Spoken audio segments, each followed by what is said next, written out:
Chapter 43. Search. While looking at Klein, Leonard smiled and nodded. Then, do you need anything from them?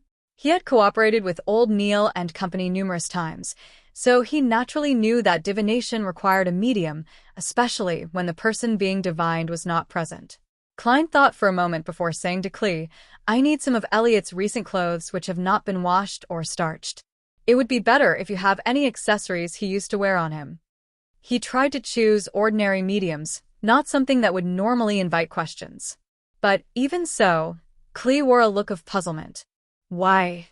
After his question, he added, I have a picture of young Master Elliot on me. Why? Because we are divining his location. Klein was momentarily at a loss for an answer.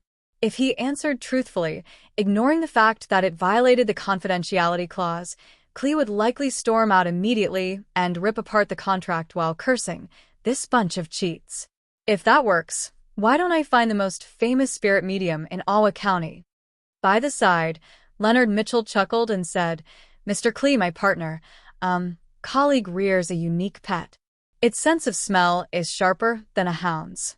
That's why we need clothes that little Elliot wore and items he used to wear on him to aid us in finding him. As you know, clues typically bring you to a general region. As for the picture, we would need it too.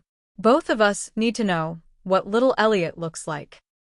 Klee accepted the reason by nodding slowly. Will you be waiting here, or will you be going with me to Mr. Vickroy's residence in the city? Let's go together. It saves time, replied Klein simply. Not only was he eager to try out his abilities as a beyonder, but he also wanted to save the child. All right, the carriage is downstairs. As Klee spoke, he took out a black and white photograph and handed it to Leonard. It was a picture of Elliot Vickroy alone. He was about 10 years old with rather long hair that nearly covered his eyes. There were obvious freckles on his face, and he did not seem to stand out. Leonard glanced at it and handed it to Klein. Klein took a careful look and placed the photograph into his pocket. Then, he took his cane and put on his hat. He followed the two out of Blackthorn Security Company and boarded the carriage downstairs. The carriage's interior was rather spacious. It was lined with thick carpet and a tiny table to rest items on. As Klee was around, Klein and Leonard did not say a word.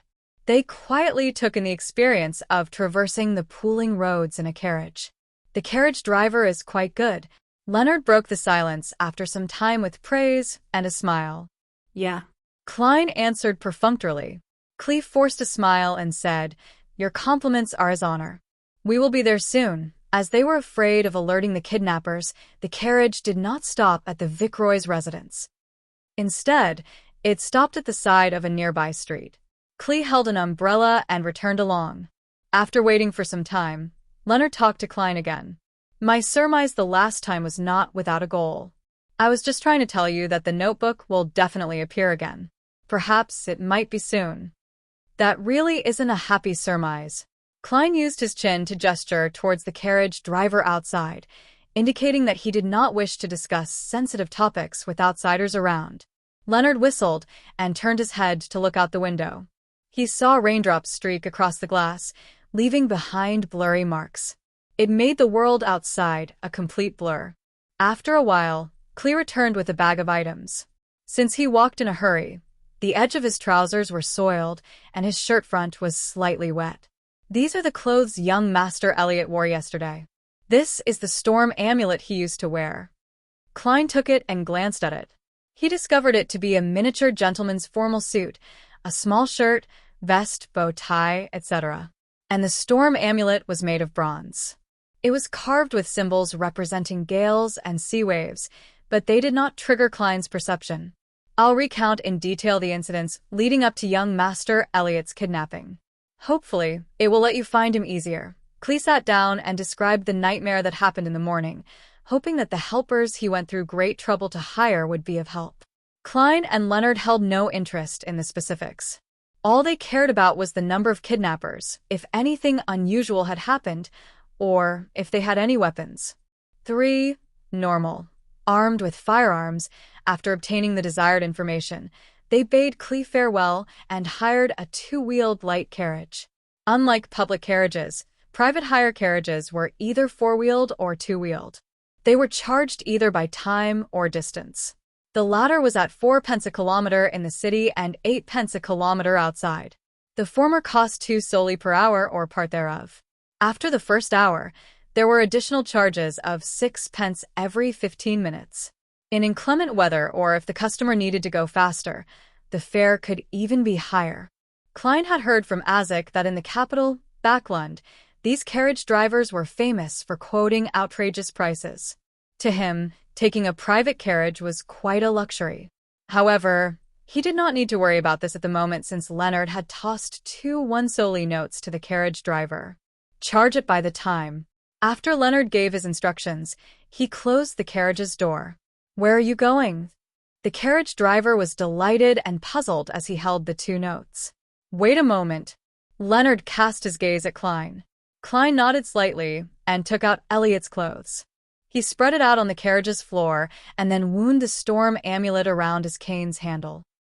He held the silver-inlaid black cane and hung it straight over Elliot's clothes. He gathered the sphere of light in his head as his mind rapidly turned still. His brown eyes quickly turned deeper in color as he entered a half-cogitation state. He felt his body's spirit turning light. He vaguely saw the world of spirits everywhere. He silently said Elliot's location. After repeating it 7 times, he released his grip of the black cane, but the cane did not fall to the ground. It remained standing in front of him, even though the carriage was shaking. Minute but invisible stirrings happened around Klein, and he felt as if pairs of eyes were looking at him. Over the past few days, Klein had felt this sensation occasionally when he was in the state of cogitation or spirit vision. With a little fear, he looked at the cane with his deep black eyes. He recited once again in his heart, Elliot's location. Elliot's location. After he finished saying that, the cane fell and pointed straight ahead. Straight. Klein held the cane and said in a deep voice. His voice sounded a little ethereal, as though it could penetrate the unknown world. This was one of the divination abilities he had grasped. It was called dowsing rod seeking. The tool of choice had to be wooden, metallic, or a mixture of both. In ordinary circumstances, he would require 2 real dowsing rods. Dowsing rods were shaped like 2 straight metal wires tapered to an edge. He would hold on to the shorter side and turn it to ascertain the correct direction. But as a seer, Klein realized that through practice, he could search for people directly using this method. He could also use his cane as a replacement for dowsing rods. The direction in which the cane fell was the direction of the item he was seeking. As for the Antigonus family's notebook, Klein could not remember it at all. Without the slightest impression, there was no way for him to find it. Go straight. Leonard instructed the carriage driver loudly. We will tell you when there's a need to turn. The carriage driver did not understand why that was necessary, but the notes in his pocket and the willingness of his passengers to hand over the money kept him quiet. He chose to follow the strange instructions. The carriage proceeded slowly, passing through one street after another. Midway, Klein used dowsing rod seeking to correct their direction. After the carriage circled a building once, he finally determined that Elliot was inside. It had only been 30 minutes since they bade Clee farewell. After sending off the cane, Klein did not continue using Elliot's clothes. Instead, he placed the cane, entwined with the storm amulet, directly onto the ground. His eyes turned dark once again as the raindrops around him suddenly spun in place. The cane fell to the front with a slant. Klein pointed at the staircase and said, There. At times I really envy old Neil. Similarly, I envy you now. Upon seeing this scene, Leonard smiled with a sigh. Klein shot him a glance and replied with a calm tone, This is nothing difficult. If you are willing to learn, you would definitely be able to master it. Your perceptivity should be very high, right? Leonard nodded and chuckled. That's not something good. He quickened his pace and walked into the building amid the ending rain. Klein was afraid of drenching his formal suit, so he jogged in tow. The building only had 3 stories. It was similar to a unit block from Earth. The entrance to each floor was situated along the flight of stairs. There were only 2 units on per floor. Klein used dowsing rod seeking on both the first and second floors, but the cane remained still while pointing upward. The two of them quieted their footsteps and arrived at the third floor. Klein once again placed the black cane on the floor. Whoosh. A breeze blew across the stairs as his pupils changed colors. The darkness seemed like it could suck the souls of people. Whoosh. Whoosh. Whoosh. Sobs seemed to sound out around them. Klein relaxed his palm as the cane with the entwined storm amulet magically stood erect. He silently read Elliot's location again. He watched his black cane drop silently as it pointed to the right room. They should be in there. While Klein picked up his cane, he tapped his glabella twice. Various colors saturated as he looked at the right room. He saw all sorts of auras inside. 1, 2, 3, 4. 3 kidnappers and 1 hostage. The numbers match. One of their auras is short. It's likely Elliot. Mr. Klee said that they have 2 hunting rifles and a revolver, Klein whispered. Leonard chuckled. Let me recite a poem for them. Why be a kidnapper? Why can't you happily be a civilized person? He put down the bag with Elliot's clothes and took 2 steps forward. His expression suddenly turned serene and melancholic. His magnetic and deep voice gradually sounded. Oh, the threat of horror, the hope of crimson cries. One thing at least is certain, that this life flies. One thing is certain, and the rest is lies. The flower that once has bloomed forever dies. Chapter 44. Fate. Leonard's singing sounded like a lullaby as it lightly resounded through the doors and into the winding wooden stairwell.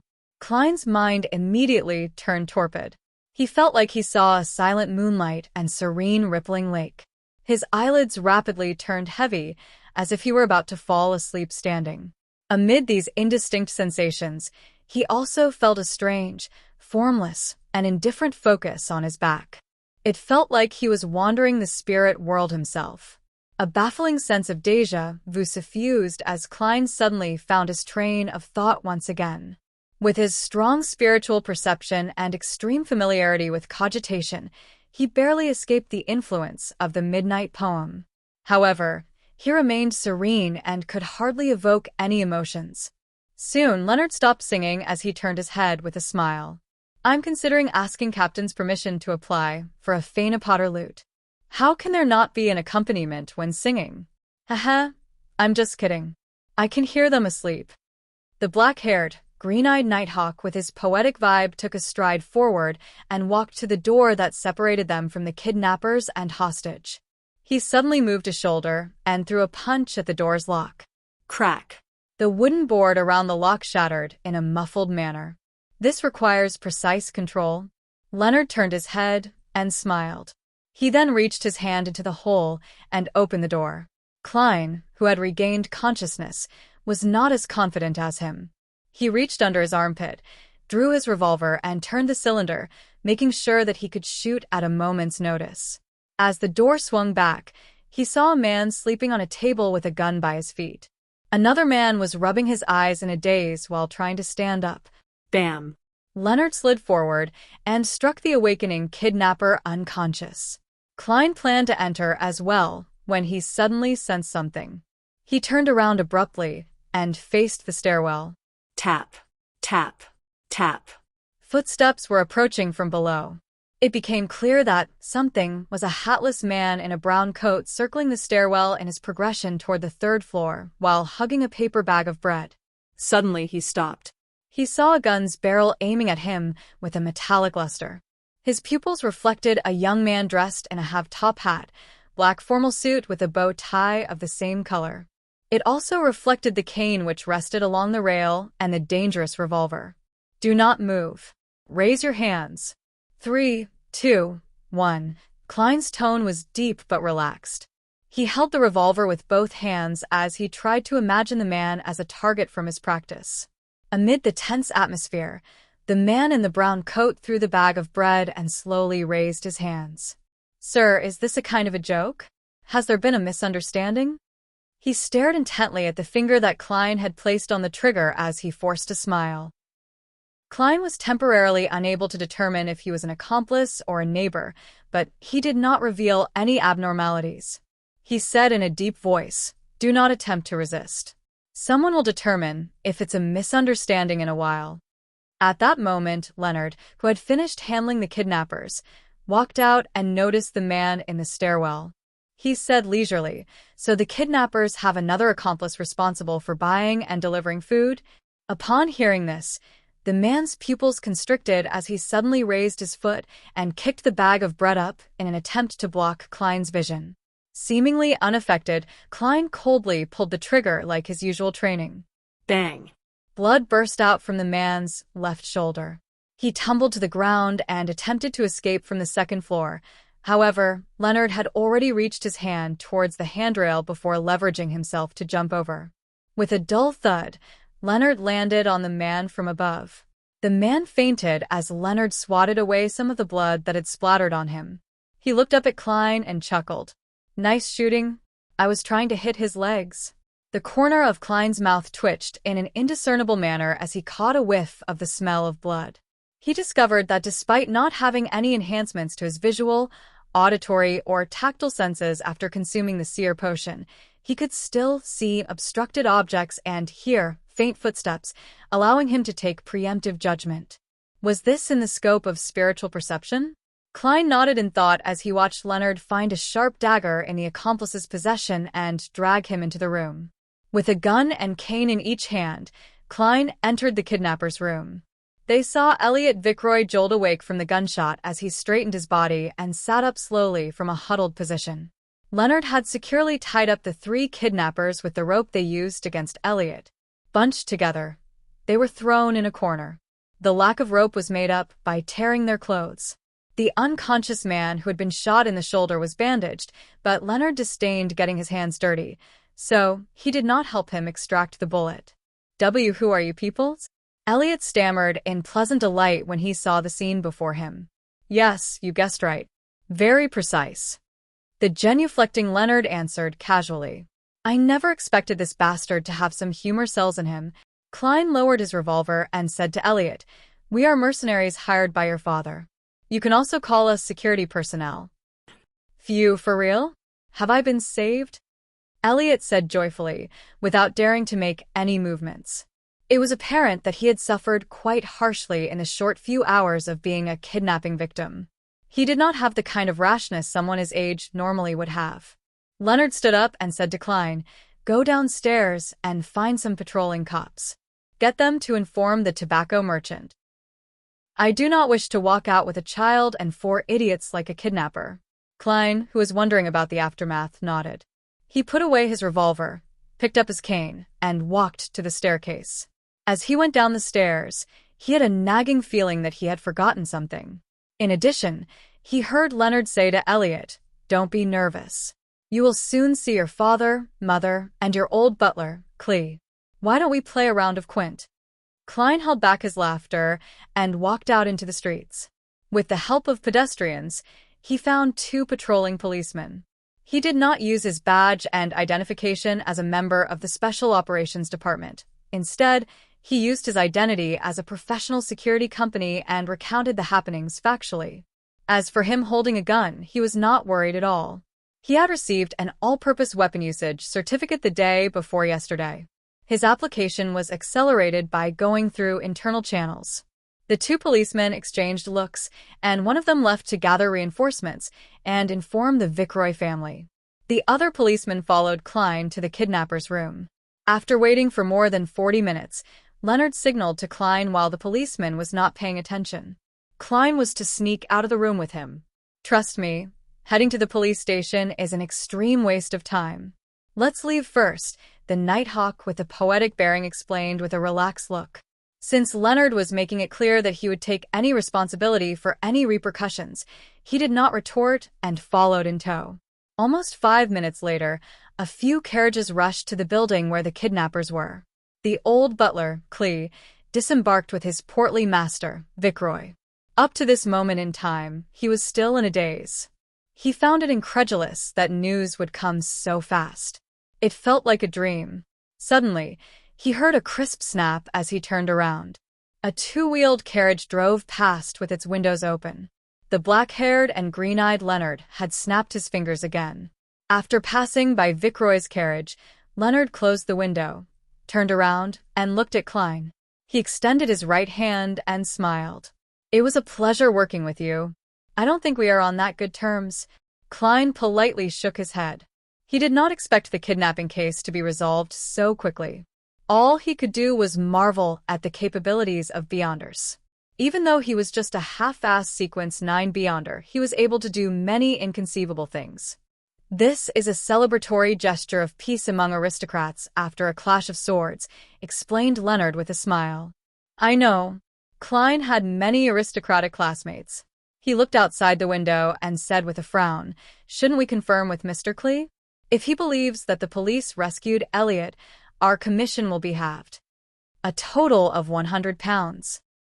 There was no doubt about their providing of the kidnapper's location from their meeting from before. Don't mind it. To us, money isn't that important, said Leonard with a shrug. It's very important to me. Klein forced a polite smile and said, many poets died early from poverty. Leonard chuckled. I believe Elliot would not lie on this matter. I can tell that he still has some of his innocence left in him. However, you will not get much of the £200 commission either. How much would I get? Asked Klein immediately. As the unspoken rule has always been, half of the commission would be handed to Mrs. Oriana as additional funding for the team. The remaining would be split among members. A pity you aren't a formal member. You will only get about 10% of the remaining half. £10? That isn't bad, either. Klein pretended to feel the pinch as he asked, aren't you worried that the kidnappers will realize that they were under the influence of a Beyonder's powers after they wake up? They will not suspect anything. They will only believe that the weather was good and very conducive for sleeping, leading to them dozing off. They will even believe that the song existed only in their dreams. This is something we have verified before, answered Leonard very confidently. Instead, it's your demon-hunting bullets that might arouse suspicion. Of course, you being a queer who enjoys mysticism would be a perfectly reasonable explanation. I see. Klein was relieved. He just kept feeling like he had forgotten or overlooked something. After returning to Zutland Street, Klein did not wait for Klee's arrival. He strolled to Welch's place and took a different route home. On the way, he bought some beef and olives for dinner. The meal was enjoyable as always, with the same three siblings chatting idly. However, there was an additional visitor. He was a worker responsible for collecting 1 penny for the gas meter. The evening grew dark as the siblings bade each other good night and returned to their rooms. Klein was sleeping soundly when he was suddenly awoken by something familiar outside. He opened the door in puzzlement and arrived outside the bedroom that no one stayed in. He pushed open the mottled door and saw a gray desk. There was a notebook on the table, and its cover was made of hard paper. It was completely black in color. A baffling sense of déjà vu arose in him as he walked over and opened the notebook. The page he flipped open to was of a picture of someone dressed in gorgeous clothes and splendid headdress. The Fool. Beneath the Fool was a line in Hermes. Everyone will die, including me. Horror gripped Klein's heart as he suddenly realized that the corner of the Fool's mouth was curving up. FFFFFFFF. He sat up in shock as he saw crimson moonlight penetrate his curtains. He saw his bookshelf and desk and the silhouette of his own bedroom. He realized that he had had a nightmare. As a seer, he knew what dreams typically portend. Therefore, he began to seriously search through his recollections. Klein froze up when he did, because he knew what he had missed out on today. While he was immersed in Leonard's singing, he had sensed a formless and indifferent focus on his back. The feeling of being observed felt different from the usual cogitation or experience he had from using spirit vision. It gave him a sense of déjà vu. According to Captain Dunn, once a feeling of déjà vu arose in him, it probably means. Klein suddenly sat straight and confirmed the feeling. Yes, it's that notebook. That Antigonus family's notebook. Chapter 45. Returning the Antigonus notebook is in the apartment across the kidnappers. Although it was very coincidental, Klein believed that his intuition was correct. He immediately got out of bed and rapidly changed out of the old clothes he usually wore to bed. He picked up a white shirt beside him and draped it on, quickly buttoning from top to bottom. 1, 2, 3. He suddenly realized that he was missing buttons. The left and right sides did not seem to match. On careful look, Klein realized that he had made a mistake, buttoning the first button, causing the shirt to warp. He shook his head helplessly before taking a deep breath and slowly breathing out, using some of his cogitation techniques to restore his calm. After putting on his white shirt and black trousers, he barely managed to wear his armpit holster steadily. He pulled out the revolver he hid under his soft pillow and holstered it. Without time to tie a bow tie, he draped his formal suit on, and with a hat and cane in each hand, he walked to the door. After putting on his half-top hat, Klein gently twisted the door handle and walked into the corridor. He carefully closed his bedroom's wooden door and sneaked downstairs like a thief. He used a fountain pen and paper in the living room to leave a note, informing his siblings that he had forgotten to mention that he had to be early for work today. The moment he was out the door, Klein felt a cool breeze and his entire being calmed down. The street in front of him was dark and silent, without any pedestrians. Only the gas lamps illuminated the streets. Klein took out his pocket watch from his pocket and snapped it open. It was just 6 in the morning, and the crimson moonlight had not completely faded away. However, there was a hue of sunrise over the horizon. He was just about to seek out an expensive for-hire carriage when he saw a 2-horse, 4-wheeled trackless carriage approaching him. There are public carriages this early in the morning? Klein was puzzled as he went forward and waved for it to stop. "Good morning, sir." The carriage driver stopped the horses skillfully. The ticketing officer beside him had his hand to his mouth while yawning. "To Zutland Street." Klein scooped out 2 pennies from his pocket and 4 halfpence. "For pence," the ticketing officer replied without any hesitation. After paying for the ride, Klein got onto the carriage and found it empty. It exuded a clear loneliness amid the dark night. "You are the first one," said the carriage driver with a smile. The 2 brown horses widened their pace as they proceeded briskly. "To be honest, I never imagined there to be a public carriage so early in the morning." Klein sat near the carriage driver and made idle chatter to divert his attention and relax his tense mind. The carriage driver said in a self-deprecating manner, "From 6 in the morning to 9 at night, but all I earn is £1 a week." "Are there no breaks?" inquired Klein in bafflement. "We take shifts to rest once a week." The carriage driver's tone turned heavy. The ticketing officer beside him added, "We are in charge of plying the streets from 6 to 11 in the morning. Following that, we have lunch and an afternoon break. Near dinner time, which is 6 in the evening, we replace our colleagues. Even if we do not need rest, the 2 horses will need it." It wasn't anything like that in the past. There was an accident that should not have happened. Due to fatigue, a carriage driver lost control of his carriage and it toppled. It resulted in us having shifts. Those bloodsuckers would never become this kind, so suddenly otherwise. The carriage driver scoffed. Under the illumination of dawn, the carriage drove towards Zutland Street and picked up 7 to 8 passengers on the way.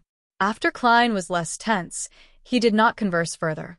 He closed his eyes and recalled the experiences from yesterday, hoping to notice if he had forgotten anything.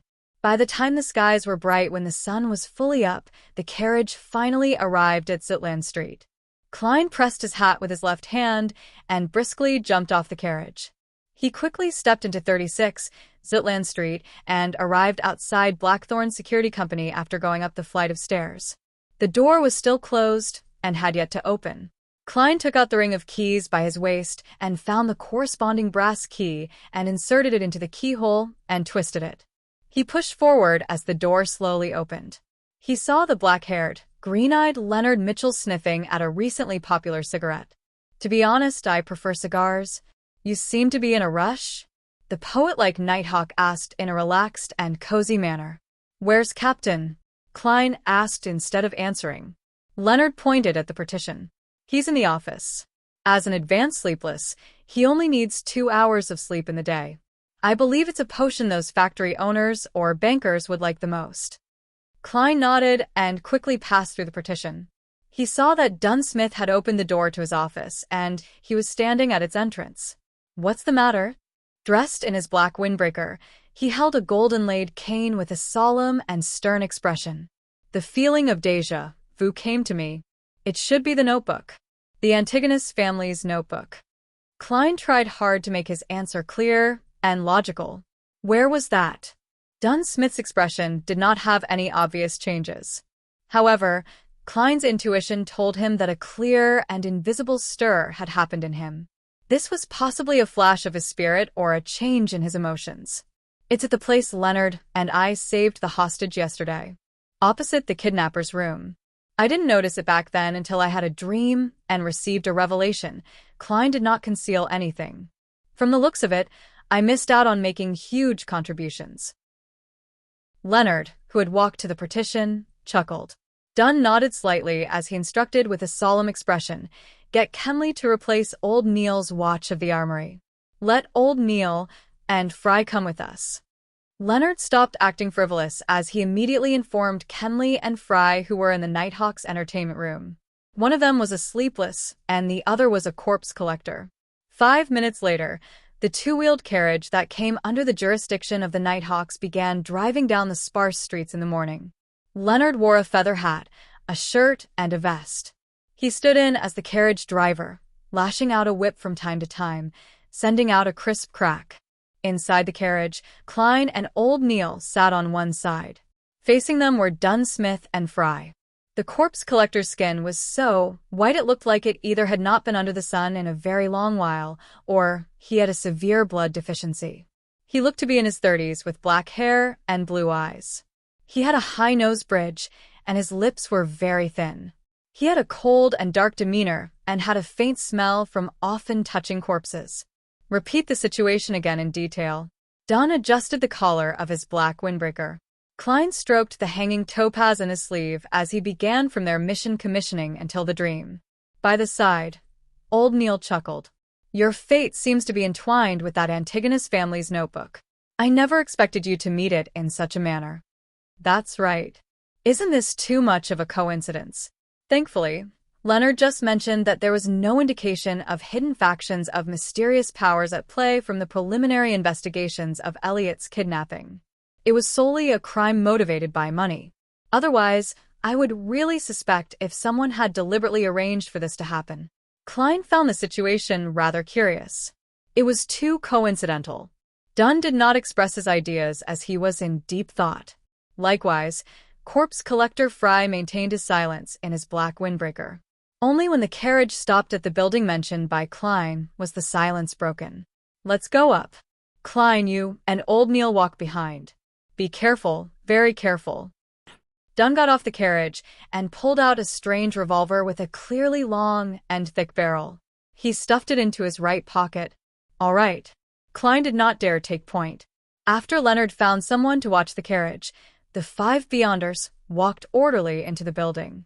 With very light footsteps, they arrived at the 3rd floor. "Is this the place?" Leonard pointed at the apartment opposite the kidnappers. Klein tapped his glabella twice and activated his spirit vision. In this state, his spiritual perception was enhanced again.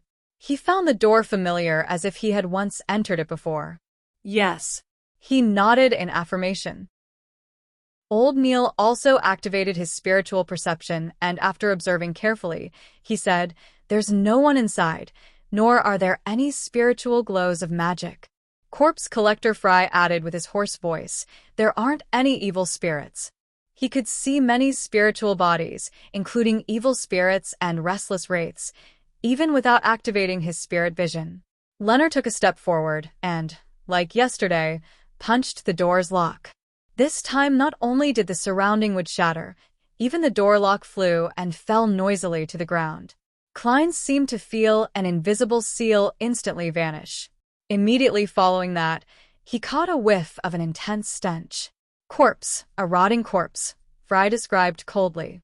He did not appear to suffer from nausea. Dunn reached out his black-gloved right hand and pushed open the door slowly. The first thing that they saw was a chimney. For early July, there was an abnormal heat emanating the room. In front of the chimney was a rocking chair. Sitting on it was an old woman dressed in black and white. Her head hung low. Her body was abnormally large. Her skin was blackish-green and swollen. It felt like she would explode from a simple prod, spewing a foul, rotting stench from within. As maggots and other parasites squirmed between her flesh, blood, and rotting juices or cloves and wrinkles, they appeared like points of light in spirit vision. They seemed to cling close to an extinguished darkness. Pa. Pa. The old woman's eyeballs dropped to the floor and rolled a few times, leaving behind a yellowish-brown streak. Klein felt disgusted, and being unable to tolerate the putrid stench any longer, he bent over and puked. Chapter 46. Portrait You. You. Klein squatted there, vomiting involuntarily. He was soon done with his puking since he did not eat breakfast. At that moment, a tin-colored square flask that looked like a cigarette box appeared in front of him. The mouth, which had lost its stopper, emitted a mixture of smells akin to tobacco, disinfectant, and mint leaves. It cleared up Klein's nose and rejuvenated him. The pungent smell continued to linger, but Klein no longer felt nauseous. He soon stopped vomiting. He traced the tiny flask up and saw a pale hand that did not seem to belong to a member of the living. He saw the mouth of a black windbreaker's sleeve and saw Corpse Collector Fry with his cold and dark bearing. "Thank you." Klein recovered completely, and with his hands on his knees, he stood back up. Fry nodded, without any expression. "It'll be fine once you are used to it." He put back the flask stopper and put it into his pocket and turned around, walking to the highly decomposed corpse. Without gloves, he began examining the old woman. As for Dunsmith and Leonard Mitchell, they paced slowly around the room, occasionally touching the table's surface or newspapers. Old Neil pinched his nose and stood outside the door, grumbling in a muffled voice, seriously gross. "I'm going to request for additional pay this month." Dunn turned his head over and touched the wall beside the chimney with his gloved right hand.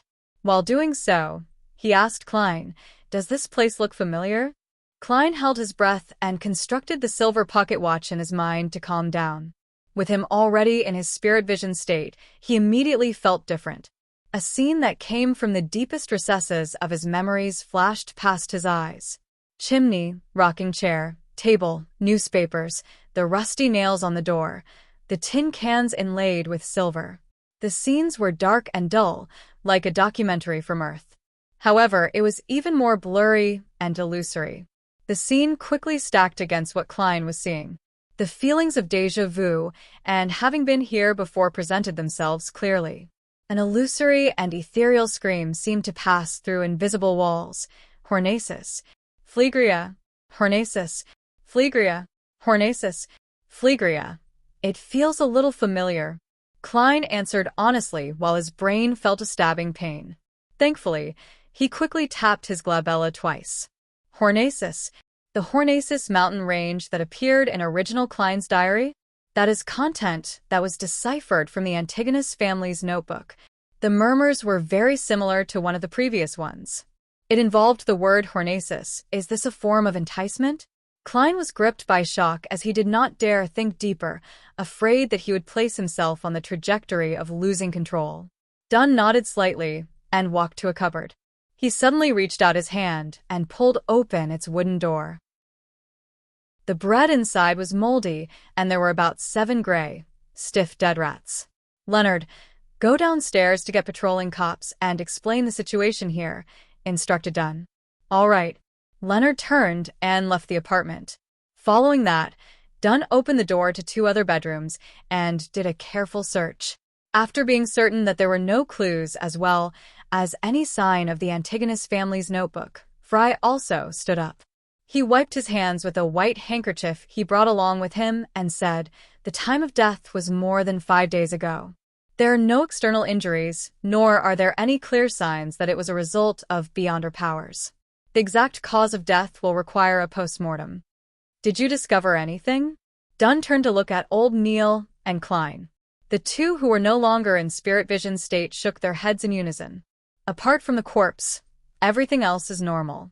Actually, no, there was an invisible energy sealing the apartment in the beginning. As you know, there will usually be similar processes when we use ritualistic magic, old Neil thought for a few seconds before adding. Dunn was just about to say something when he looked outside the door. A few seconds later, Klein and old Neil sensed something and turned to look at the stairwell. A few seconds later, faint footsteps grew louder as Leonard walked up with a policeman. The policeman's expression changed once he caught the noxious smell. He immediately cooperated with his colleague from the Special Operations Department and began knocking on the doors of the residents on the second floor to gain an understanding of the situation on the third floor. Moments later, the corporal with his 2 silver chevrons looked at the corpse on the rocking chair. Katie Stephania Bieber, between 55 and 60 years old, Widow. has rented this apartment with her son, Ray Bieber, for more than 10 years. Her husband was formerly a gem artisan. Her son is about 30 years old and is single. He inherited his father's trade and earns about £1 and 15 soldi a week. According to their neighbors, they have not seen them in more than a week. Before the policeman continued, Klein already knew the critical point that followed. Missing. To be more precise, it was unknown where Ray Bieber had gone to. The ancient notebook could very well be on him. Do you have a picture of Ray Bieber? Dunn looked at the police officer. He was acting as the role of a high-ranking inspector. However, it was not really acting since he was indeed a high-ranking inspector on the police department's roster. His salary and various allowances were also paid according to his rank. Of course, it did not include his salary from the church. The police officer shook his head nervously and said, "I'm not sure. I'll have to return to the station to search for it. It's not typical for us to have pictures of every single person." Got it. Continue questioning the residents on the first floor. Ask them in detail. Dunn gave the order. As he watched the police officer leave, he closed the door and turned to old Neil. "I'll leave the rest to you. If not, we will have to make all the residents sleep and obtain Ray Bieber's looks." "Yeah, I don't really trust sketches based on verbal descriptions." Old Neil nodded. He took out a few thumb-sized bottles from a pocket in his black classic robe and scattered the liquids in a particular order. Immediately following that, he pulled out a clump of powder and scattered it in a circle around him. Strangely, a biting smell spread and was not influenced by the nauseating smells in the room. Klein also suddenly noticed that there was an invisible force field around him. It separated him from the environment and everyone else. It was like the room in its previous state. Old Neil half closed his eyes as his lips mumbled a soft and indiscernible incantation. Without being prepared, Klein vaguely heard the words, "Goddess, give me strength. We look forward to the protection of the night, hum." A sudden wind tore through the windows and blew up the powder. Klein's heart quaked suddenly as he felt goosebumps all over him. He found it difficult to describe. A terrifying smell that made him afraid of looking directly spread rapidly. He was confused as he tensed up, unable to relax. It felt as though he had plunged into a state similar to what one would have after working on a highly advanced mathematical problem. Suddenly, old Neil's eyes opened, his eyes pitch black. He took out a fountain pen from his pocket and began drawing on a piece of scrap paper on the table. He was so fast that his entire body was trembling. Klein focused his gaze and saw a face with recessed eyes and a tall nose bridge rapidly appear. When the natural curly short hair was done, old Neil wrote a single line beneath the portrait. Black hair, deep blue eyes. Left of his mouth is a fully ceramic tooth implant. Pata. The fountain pen in old Neil's hand fell onto the paper as his body convulsed a few times. "This is the image of Ray Bieber according to what's left in the room," old Neil whispered as the color of his eyes restored rapidly. Then he turned back to his original spot and slowly circled it. The invisible force field that isolated things immediately dissipated in the form of a breeze. "Praise the lady." Old Neil tapped his chest in 4 spots, forming the shape of the crimson moon. Klein's taut nerves relaxed as he made more acute observations. He discovered that there was nothing special about Ray Bieber's facial features. He had a relatively mild bearing. The only thing was that his philtrum sagged, clearly. "I'll try using dowsing rod seeking." He picked up the portrait and found male clothes in the bedroom and spread them onto the ground.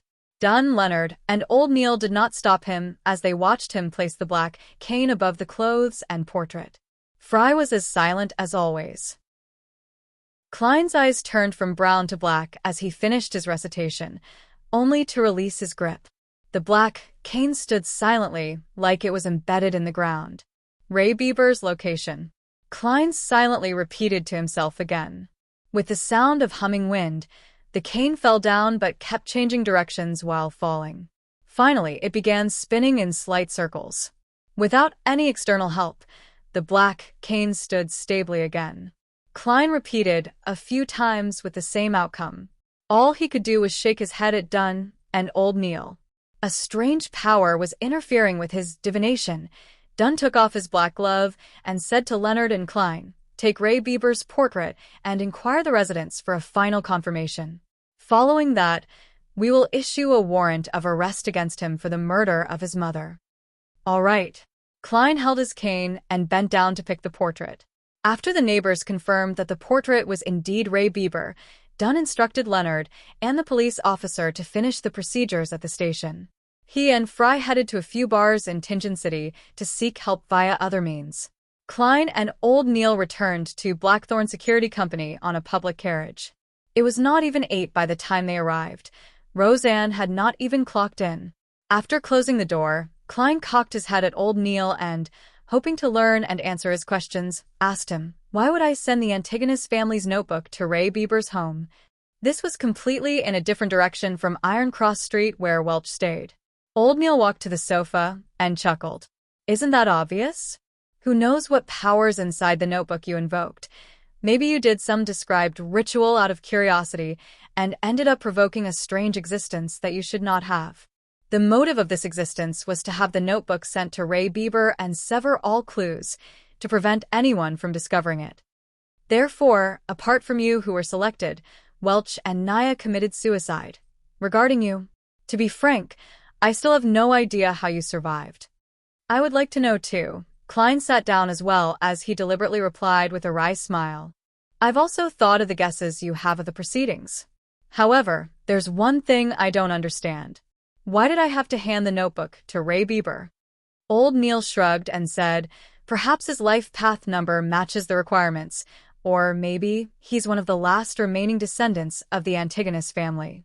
In short, there are too many possibilities, and why the notebook was sold to Tianjin City would have similar reasons. I do not think it's because he's a descendant." Klein suddenly felt enlightened before he sighed. "Unfortunately, I did not discover immediately that Ray Bieber and that notebook have vanished." Old Neil laughed. "This is something that Dunn has to worry about. As for you, it's something good." "Why do you say so?" Klein frowned in puzzlement.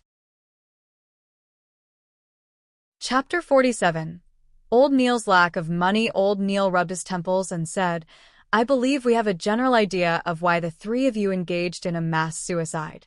That notebook is also now purportedly in Ray Bieber's hands.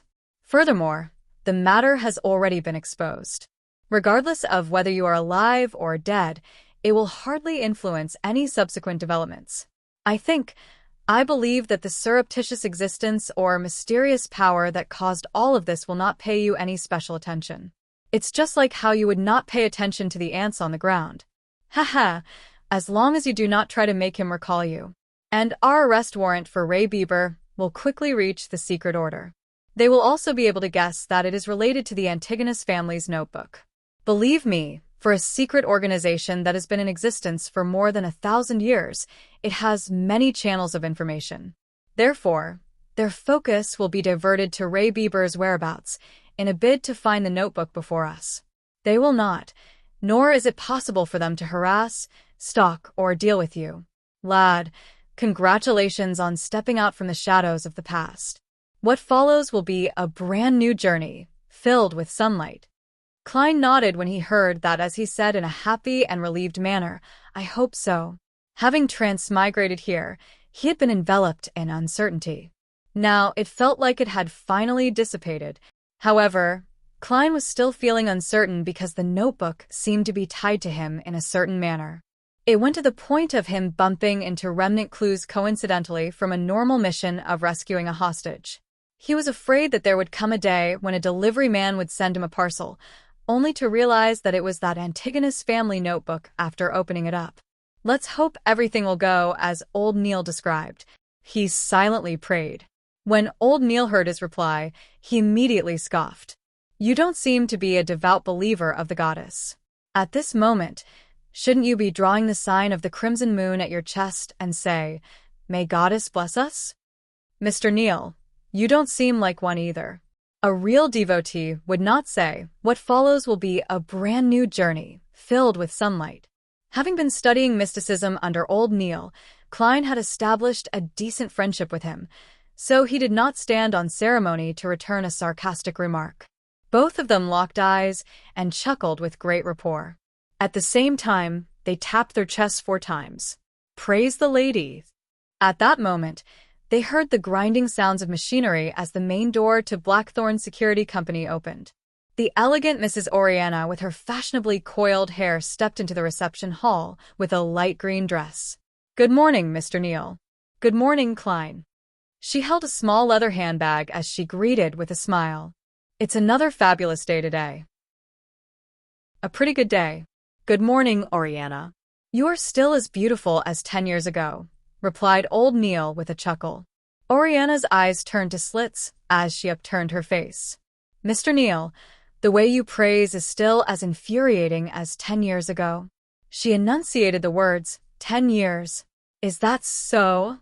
Old Neal looked at Klein, confused. He wore a perplexed look. "Never mention anything that will remind the ladies of their age." As a keyboard warrior that knew a little of everything, Klein instantly understood what had peeved Mrs. Oriana.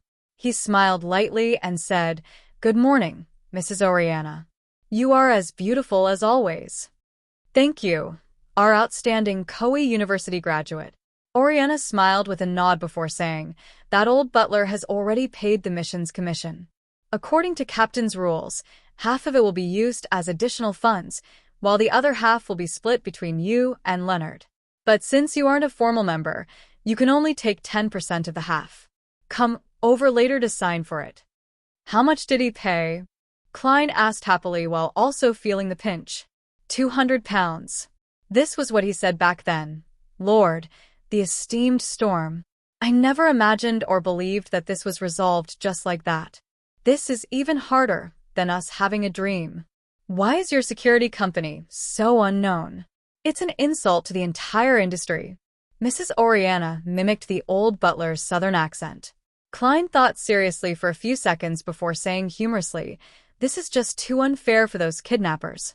Two Beyonders had resolved the problem quickly using methods that could be described as easy and pleasant.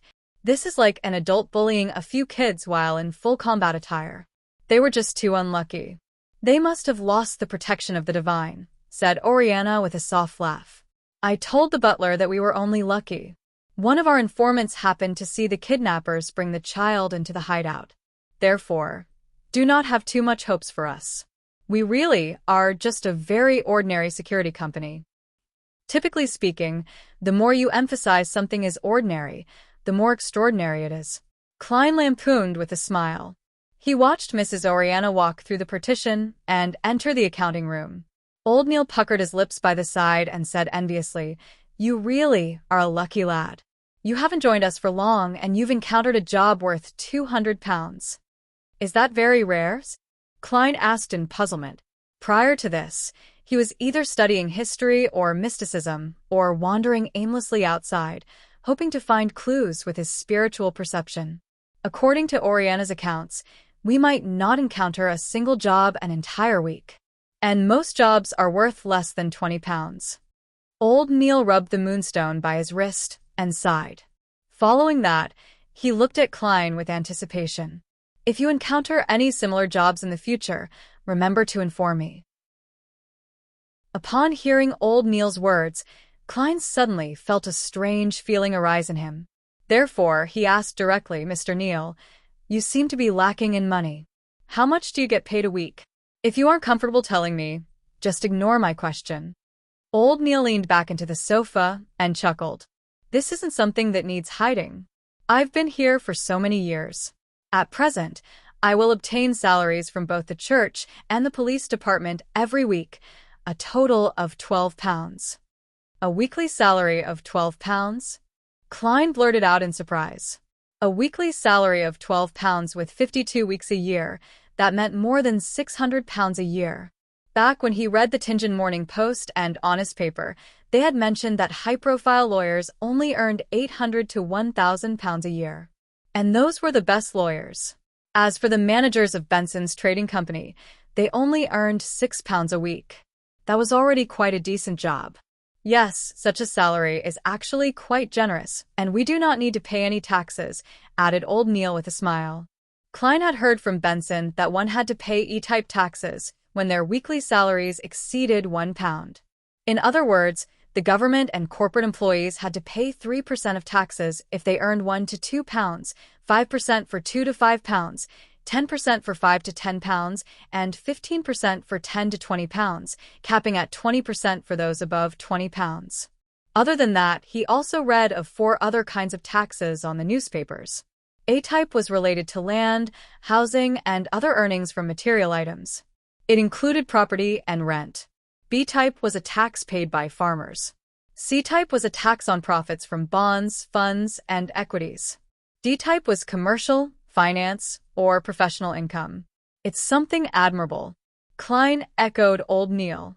However, old Neil shook his head.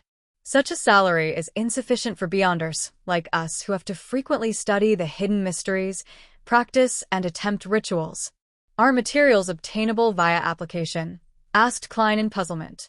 Old Neil scoffed. There's a limitation to it. At times, we have to give a sufficient legitimate reason. If you want to learn more and experiment in the field of mysticism, you can only spend your own dime to buy materials. It can be bought internally or at underground markets. Klein jolted in surprise as he immediately asked, there are beyonder materials that are sold in underground markets? I thought the churches would not permit their existence. He was lacking in means to obtain materials. With him having a mysterious organization in its nascent stages, he could not always have them settled via the Nighthawks, right? There's no way to control such matters. Yeah, from the viewpoint of mysticism, all beings are sentient with their spirits and they stem from the same source. The materials we use are not limited to those extraordinary creatures. It also comes from ordinary animals, plants, and minerals.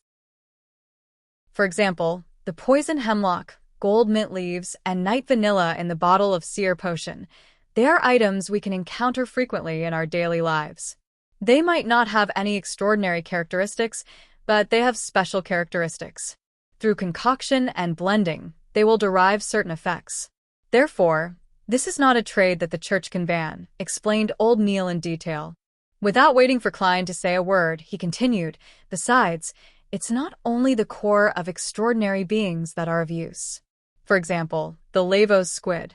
Apart from its blood, its eyeballs, skin, and tentacles are pretty good materials. Unless the church captures it entirely with its own manpower, to completely corner and control any outflows would be a tremendous financial burden. The lower the grade of the extraordinary material, the more it is so. They can only do their best to prevent the more special materials from flowing out. Old Neil suddenly laughed. There's another important reason. It's better to know of an underground market than not knowing of it. Under the premise that secret organizations have not been fully eliminated, this is a pretty good strategy. Besides, it can help us obtain materials we are lacking. Of course, with the existence of such markets, contraband items will appear. As long as it's not something ridiculous or overly dangerous, we will turn a blind eye to it. At most, we would use them to enrich our vaults. Is it because the few large churches put each other in place, so no one can take excessive action? Klein guessed.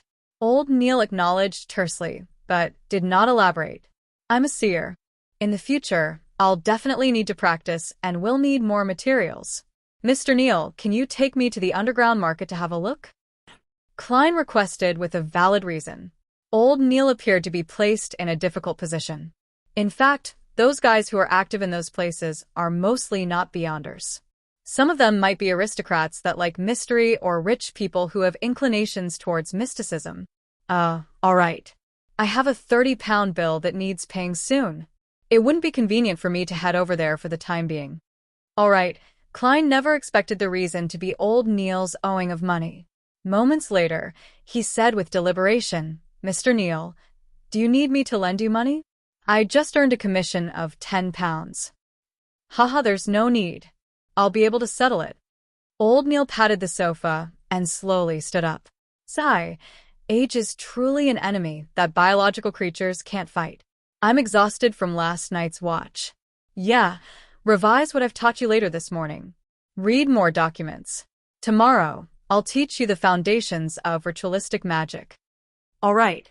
Klein got up and bade him farewell by taking off his hat.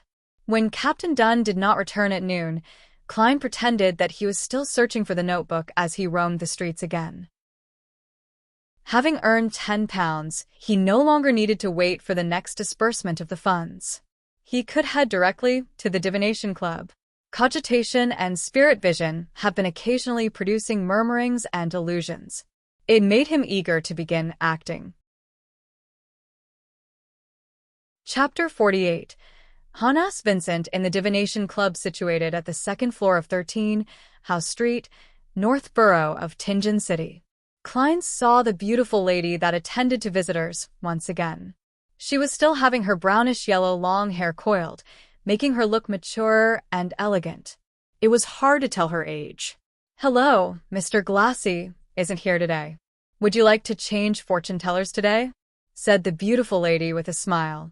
Upon hearing that, Klein, who had just taken off his silk hat and put it back on, was immediately surprised.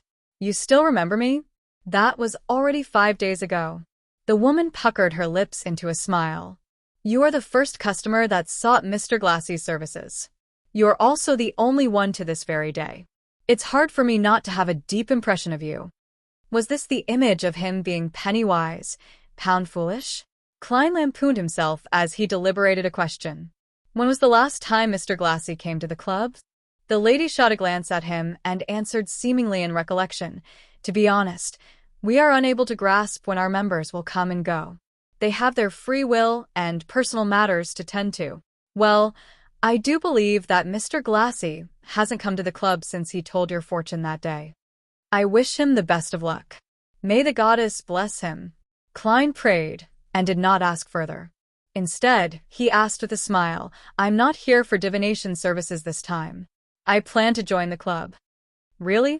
That's our pleasure. The lady expressed a timely look of surprised delight. For the first year as a member, the membership fee is £5. It will be £1 a year thereafter. I believe there's no need for me to describe in the details again. Klein took out a £5 note he recently received as he watched Henry Augustus I's portrait depart him. After seriously checking the anti-counterfeit watermark, the woman stored away the note seriously and handed a form to Klein. Please fill in your detailed information. Let me prepare the receipt for you. There's a receipt? You should bill it to Blackthorn Security Company. Klein was amused by his own thoughts as he picked up a fountain pen on the desk. With the blackish-blue ink, he filled in his name, age, address, and company information. However, he had deliberately left his date of birth empty. To a seer, that provided profound mysteries about his body through his life path number. After receiving the receipt and finishing his registration as a member, the lady extended her right hand. Congratulations on joining Tingen City's Divination Club.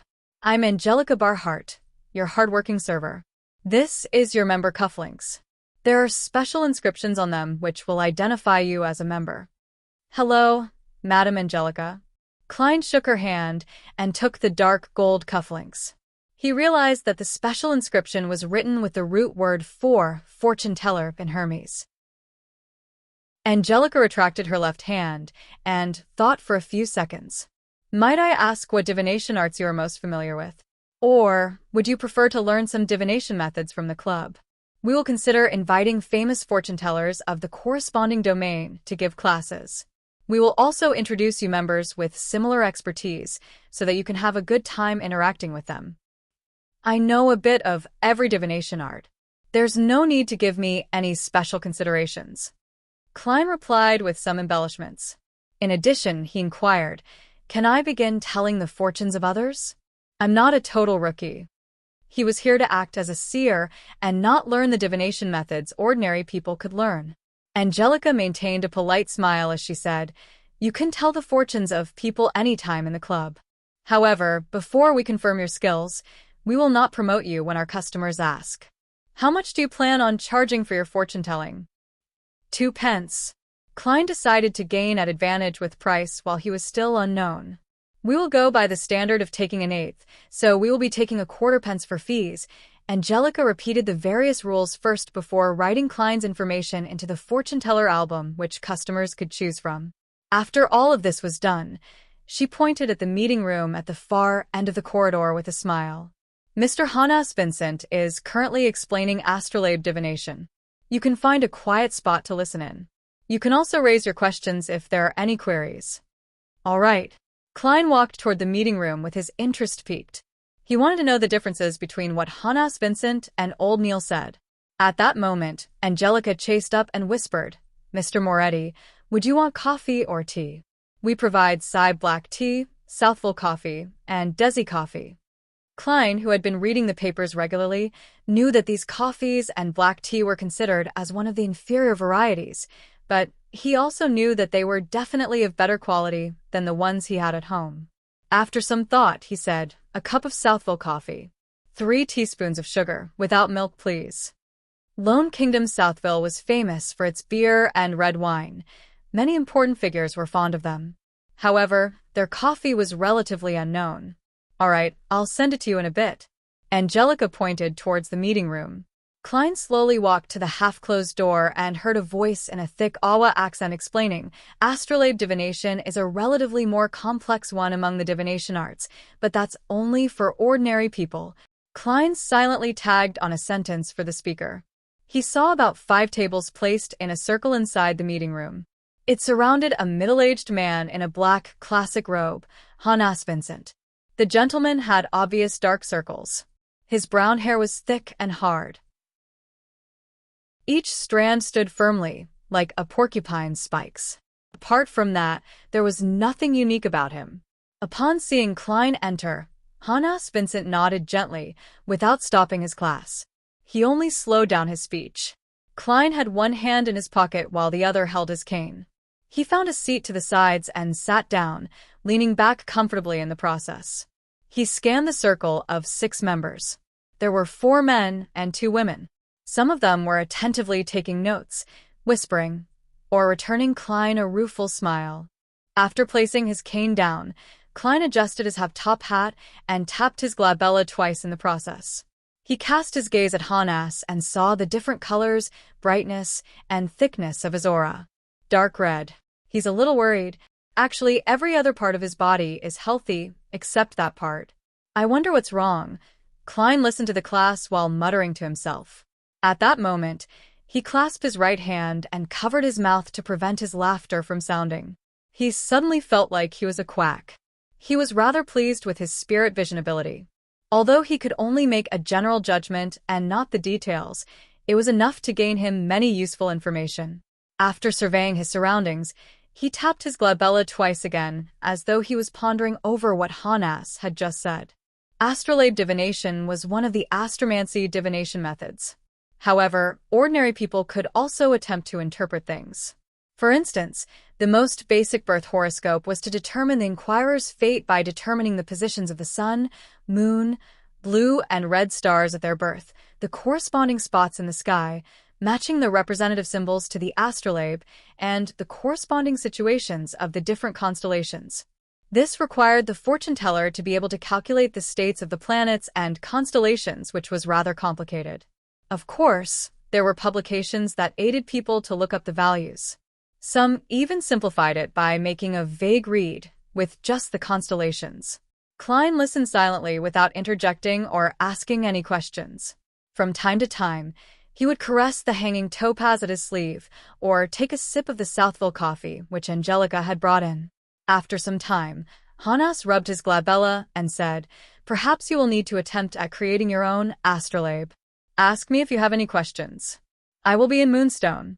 After he left, a young man in a white shirt and black vest got up with a smile and walked to Klein's side. "Nice to meet you. I'm Edward Steve." "My pleasure. I'm Klein Moretti." Klein stood up and returned the bow. "Astrolabes are too complicated. Every time I hear about it, I can't help but doze off," said Edward self-deprecatingly. Klein grinned and said, That's because Mr. Vincent can't help but pass the knowledge he grasps to us. It's like giving us an intis feast. It's just indigestible. I'd be able to finish the intis feast. They usually use a huge plate to serve tiny bits of food. Edward chuckled and sat up. He asked out of curiosity, "Are you new?"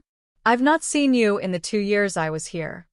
"I just joined the club today," answered Klein frankly. "What are you good at?"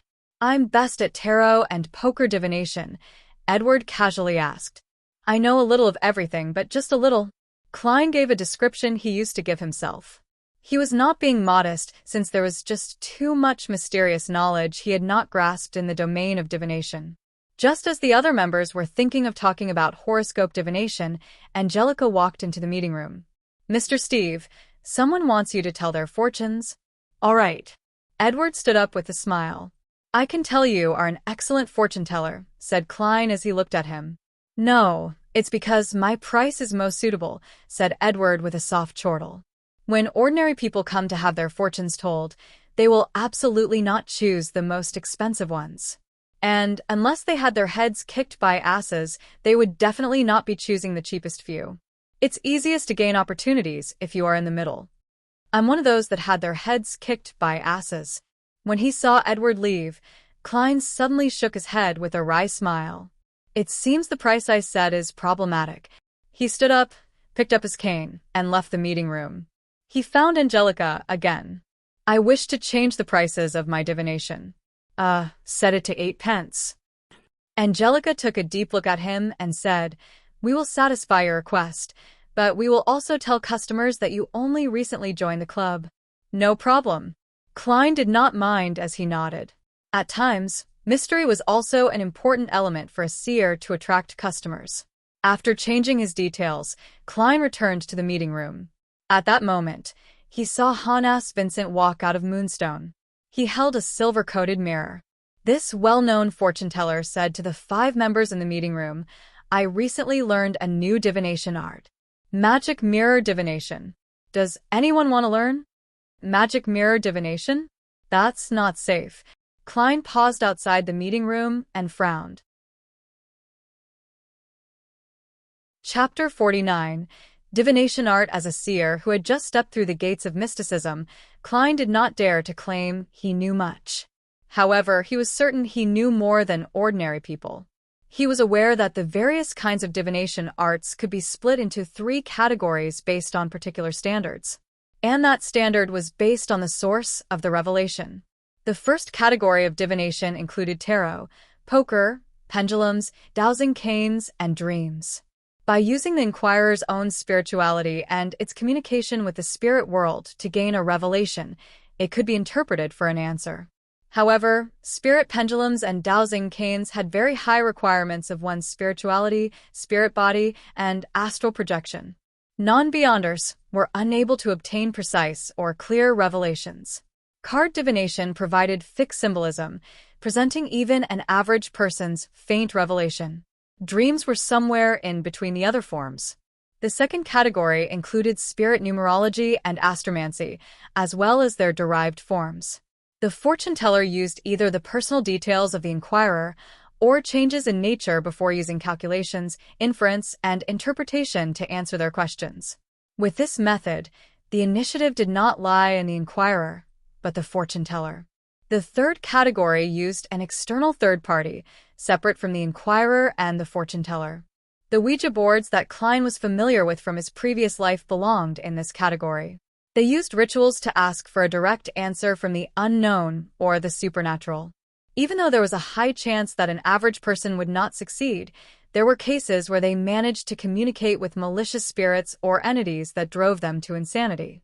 These methods of divination usually led to tragedies. The magic mirror divination that Hannas Vincent mentioned belonged to the third category. In mysticism, mirrors were connected to the unknown and mystery, like they were the doors of the spiritual world. Thus, Klein stopped outside the meeting room, intending to learn how the famous fortune teller would explain the divination. Klein wanted to ascertain if he needed to inform the captain or not, raiding him at night.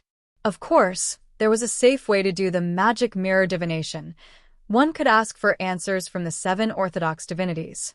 Even if it was very difficult for an ordinary person to receive any real revelations, they would not be in any danger or suffer any after effects.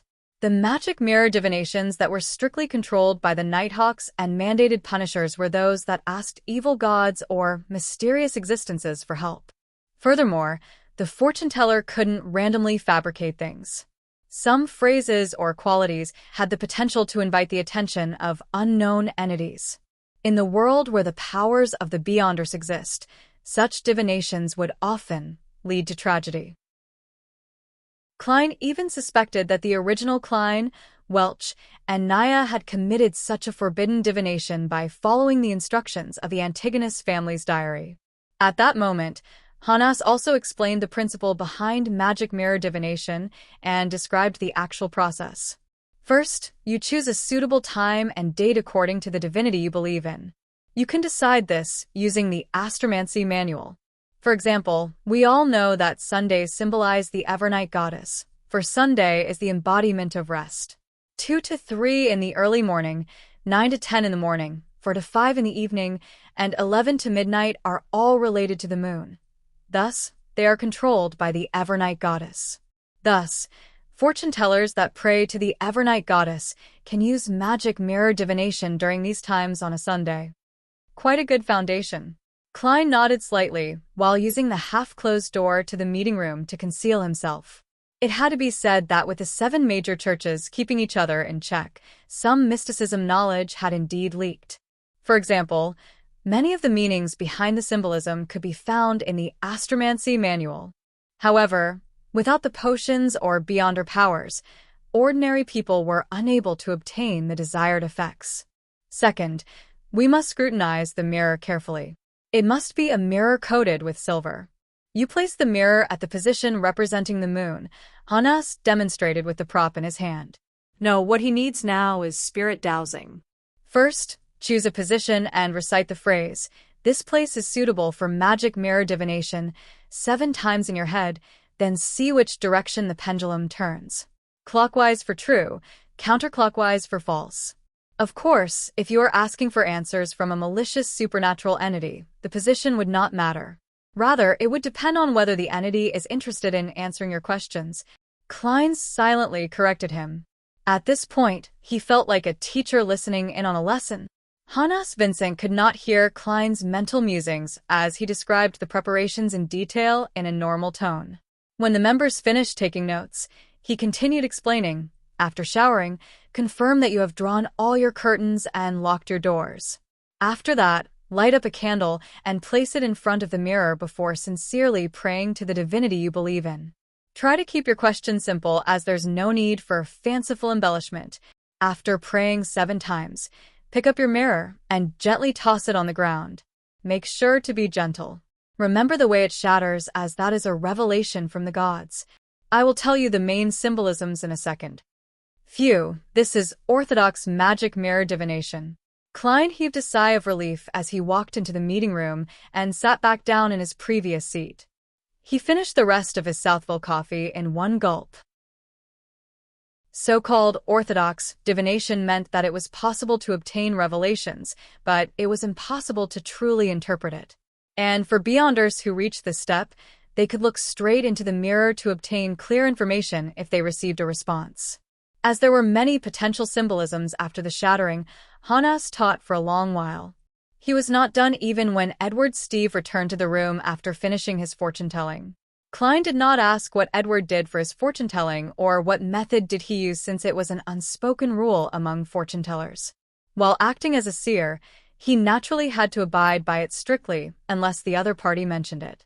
I discovered that many a time, our interpretation is too vague, as though it's meeting different requests, allowing different people to find a description of themselves from the interpretation. Edward drank a mouthful of side black tea and said with a soft sigh, "For example, those that encounter adversities and calamities will eventually see the light of hope. Haha, but no one knows when the light of hope will come. For example, a journey might not be very smooth sailing, but you will definitely arrive alive. Hee hee. The dead will not retort me." As he did not listen from the beginning, he ignored Hannes's magic mirror divination class. Survival bias, added Klein with a smile. Survival bias generally meant that a lot of statistics would only include those who were alive and lucky. The data would ignore the dead. Therefore, the results would be clearly biased. Right. Emperor Roselle was really a philosopher, marveled Edward. Speechless, Klein raised his empty cup and pretended to take a sip. The members were fully immersed in the study of horoscopes and magic mirror divination the entire afternoon. Occasionally, they would also discuss with Klein and Edward. And when that happened, Klein would try his best to meet his duty as an informal member of the Nighthawks. He would try hard to steer the topic away from anything related to Beyonders or dangerous ideas. However, he failed at the thing he wanted to do the most. A few inquirers came, but none of them picked him to do their fortune-telling. Perhaps I have to be more proactive in entertaining them. Should I use a few phrases like, "You are plagued with bad luck," "You have been unlucky recently," or "Nothing you do will happen smoothly"? No, that's nothing like a seer. With this in mind, Klein could not help but shake his head in self-deprecation. He picked up his cane, stood up, and left after bidding everyone farewell. At 5:30, Edward Steve put on his coat and was prepared to walk out the divination club when he suddenly saw a familiar figure. "Good afternoon, Glassy. Long time no see," he greeted with a smile. He saw his friend with similar interests as him wear his usual format suit with a black bow tie. In front of his chest hung a monocle. Immediately following that, he noticed that his friend did not look well. Even his soft blonde hair looked dry. "Good afternoon, Edward." Cough. Glassy, with his hat in hand, suddenly used his fist to cover his mouth as he coughed a few times. Edward asked out of concern, "You seem to be ill?" "A very serious illness. It even turned into pneumonia. If it wasn't for my wife who met an impressive apothecary and gave me a magical medicine, you would have probably had to visit me at the cemetery." Glassy's tone was filled with a lingering fear and joy. "Lord, I can't believe it. You were so healthy previously. Look at you. You look so frail now. I remember when I did divination on you, there were no signs that indicated that you would get a serious illness." Edward waved his cane and said with an astonished sigh, "My own divination had the same result as yours. Perhaps we are not qualified fortune-tellers." Besides, Glassy suddenly recalled the happenings on Monday as his expression turned abnormally serious. At that moment, the beautiful lady, Angelica, came over and bowed with a pleasant smile. After exchanging greetings, she first showed concern for Glassy's health and provided some suggestions. Then, she mentioned in passing, "Mr. Glassy, Mr. Moretti, who requested your divination services previously, has joined our club as well." "The one who got me to tell his fortunes?" Glassy's eyes lit up immediately. "Lord, where is he?" "He just left." Angelica and Edward were unable to comprehend Glassy's abnormal reaction. Glassy took 2 steps in agitation and said, "The next time he comes, please ask him when he will come, if I'm not around." "Glassy, what happened? Did that Mr. Klein Moretti do something to you?" asked Edward in puzzlement. Glassy raised his arm and stared straight into Edward's and Angelica's probing gazes. He said in excitement, "He's a very, very, very magical." He lowered his arm and said after using "very" thrice, "Doctor?" Chapter 50. Old Neil's method of repayment. 7:30 in the evening, around the Moretti family's dining table. "Klein, why do you need to be at work so early as a consultant? Would emergency matters at the security company be more dangerous?" Benson forked a potato from a dish of potato-stewed beef as he raised the matter in concern. Klein carefully spat out the bones from a pan-fried dish and gave his prepared answer. "A batch of historical documents needed immediate shipping to Backlund. I had to be present to handle the handover and make sure there was nothing missing. As you can guess, the bunch of fist-swinging bastards don't know any FASAC." Upon hearing his answer, Benson, who had finished chewing his food, could not help but sigh. Knowledge is truly important. Making use of this opportunity, Klein took out the remaining £5 note and handed it to Benson. "This is my additional payment I received today. It's time you get some decent clothes too." £5. Benson and Melissa said in unison. Benson took the note and looked at it repeatedly. He said in both shock and doubt, "This security company sure is generous." His weekly salary was £1.10 solely, which meant £6 exactly every 4 weeks. He only earned one additional pound from this additional payment. And with that salary, he had managed to support his siblings, giving them a decent place to stay, and allowing them to eat meat 2 to 3 times a week. Every year, they could get a few new clothes. "Are you doubting me?" Klein deliberately returned with a question. Benson chuckled. "I doubt you have the ability, nor the guts to rob a bank." "You aren't someone who can lie," Melissa answered seriously after lowering her fork and knife. "I am now someone used to lying." Klein immediately felt a little ashamed. Although it was a result of the circumstances of his reality, his sister's belief in him left him melancholic. It was relatively urgent and important today.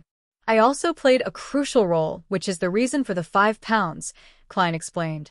In a way, what he said was the truth. As for the £5 that he would be reimbursed with, the one he would use to join the divination club, he planned on concealing it. Firstly, if he brought £5 home again, he would truly scare his siblings, making them suspect he was doing something illegal. Secondly, he had to save to buy additional materials to practice being a seer and to grasp more mysticism knowledge. Benson bit off a mouthful of wheat bread in satisfaction and thought for more than 10 seconds. "The work I'm at doesn't need any decent clothes." "Well, to be precise, the clothes at home are sufficient." Without waiting for Klein to persuade him, he suggested, "With this additional income, we would truly have savings. I plan on buying a few books on accountancy and studying."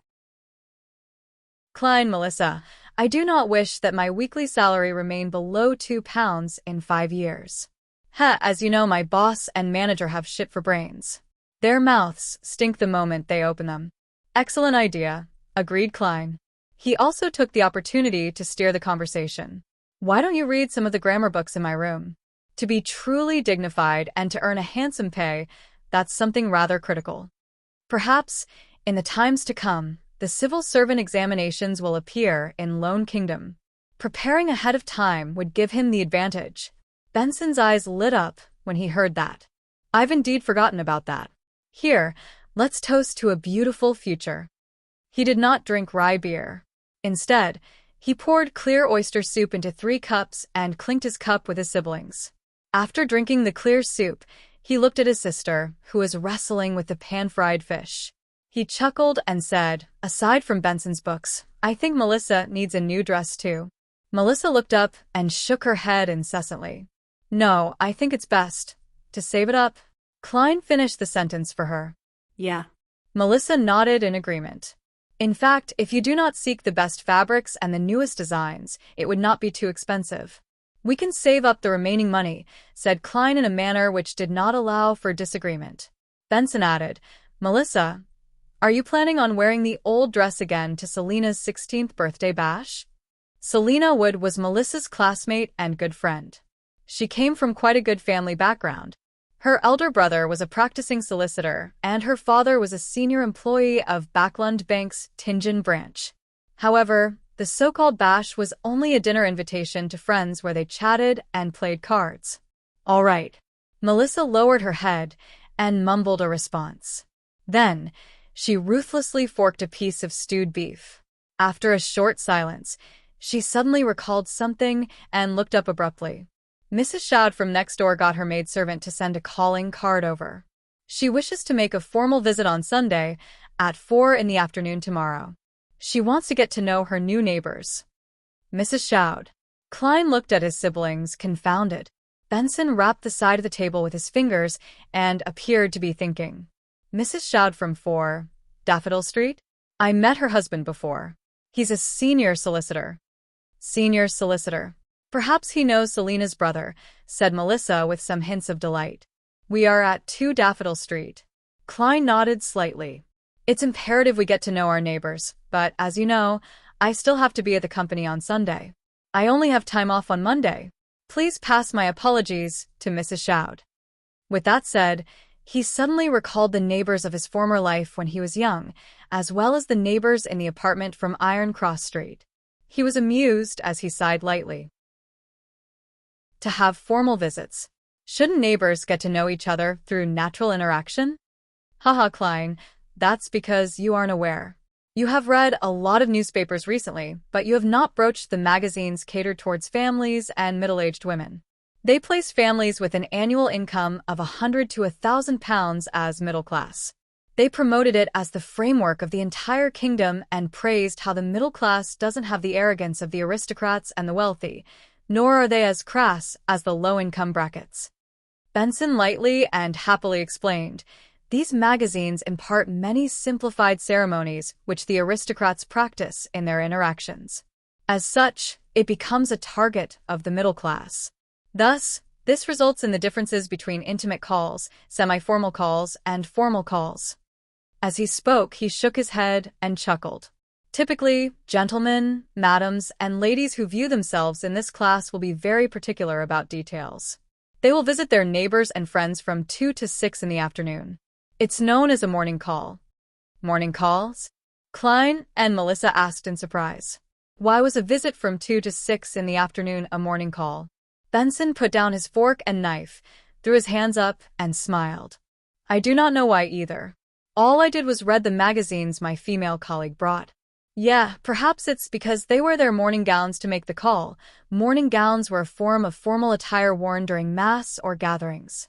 Later, it was considered as formal attire for the day, different from the formal attire for evening functions. All right. Remember to buy some good coffee powder and tea leaves in the afternoon. Buy some muffins and lemon egg tarts from Mrs. Smyron. We must not ill-treat our neighbors. Klein chuckled as he dipped his remaining bread into the meat sauces, grabbed some potato, and put it into his mouth. The next morning was a Sunday morning. Klein finished the last mouthful of inferior tea, put down the newspapers, and wore his half-top hat.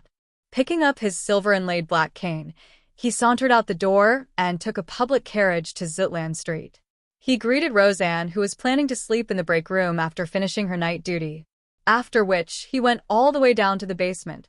After turning a corner, he met a Nighthawk member, sleepless Royale Radine. She looked like a cold lady. Her brows were long and slender, sitting atop large eyes. Her hair was a silky smooth black. Good morning, Madame Radine, Klein greeted with a smile. Royale used her deep blue eyes to glance at him and nodded indiscernibly in return. The two quickly passed by each other when Royale stopped and said with her eyes trained forward, Ritualistic magic is a very dangerous thing. Ah. Klein was taken aback. By the time he turned around, all he saw was her departing back. Thank you. He frowned and shouted at Royale Radine's back. After taking a left band, he quickly met old Neil inside the armory, as well as Brett, who should not have been there. Let's go to my place. I've already received the corresponding materials. Brett has agreed to watch the armory for me, said old Neil with a chuckle. Klein was immediately surprised. We aren't doing it here? Old Neil held a silver chest and tooted. There's no space here to practice ritualistic magic. Klein did not ask further. He followed old Neil up to the streets and took a public carriage to the Northborough suburbs. Old Neil's place was a bungalow. The garden in front of it was filled with roses, golden mint, and other materials. The moment he entered, there was a carpeted foyer. There were 2 high-back chairs and an umbrella rack. Through the foyer was an expansive living room. The walls were plastered with light-colored wallpaper. The floors were a dark brown color. In the middle of the room was a tiny carpet with floral imprints, and placed above it was a heavy round table. Surrounding the table were comfortable long benches, single-seaters, and a piano. My deceased wife loved music. Old Neil pointed at the piano and mentioned in passing, the sofa and coffee table are in the bedrooms. Let's do the ritualistic magic in the living room. All right, Klein replied cautiously. After old Neil put down the silver chest, he laughed and said, Let me demonstrate to you ritualistic magic. Make sure to observe and remember the ritual. As he spoke, he took out a fake goatskin parchment from the chest.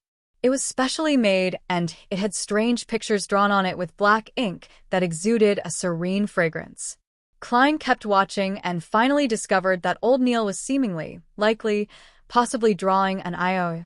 When old Neil filled in the corresponding field with a number 30 and the corresponding pound symbol, Klein could not help but ask out of puzzlement and confusion, "Mr. Neil, what kind of ritualistic magic are you doing?" Old Neil coughed and answered very seriously, "I'll be using magic to settle that debt of 30 pounds today." "You can do that?" Klein's eyes widened as his mouth gaped. Chapter 51. The grounded ritualistic magic, using magic to settle an IOU? Is he trying to curse his debtor to death or create counterfeit notes? I might not have a solution to the problem, but I can finish you instead? All sorts of thoughts appeared in Klein's mind as he looked at old Neil with an oddly. He seriously considered the possibility of calling the cops, no, of informing the Nighthawks. Old Neil shot a glance at him and said peeved, "I can see ignorance, foolishness, and the weak and shameless disbelief in your eyes. Didn't Dunn tell you the maxim of the mystery priors? Do as you wish, but do no harm."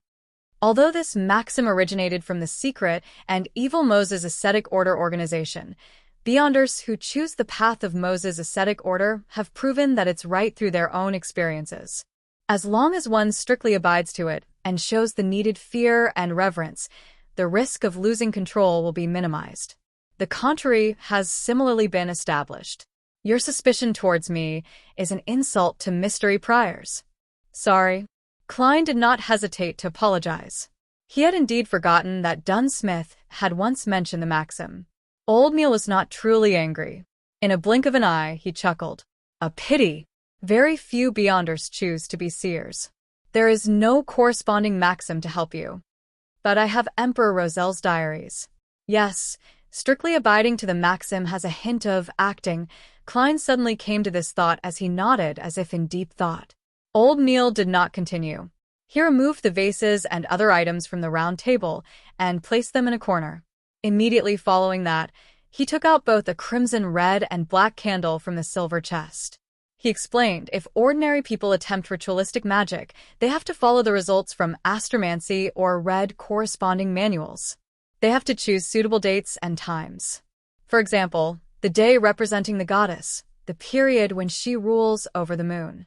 But for us Beyonders, especially Beyonders good in this domain, there's no need for that. Our acute spiritual perception and potent astral projections are key.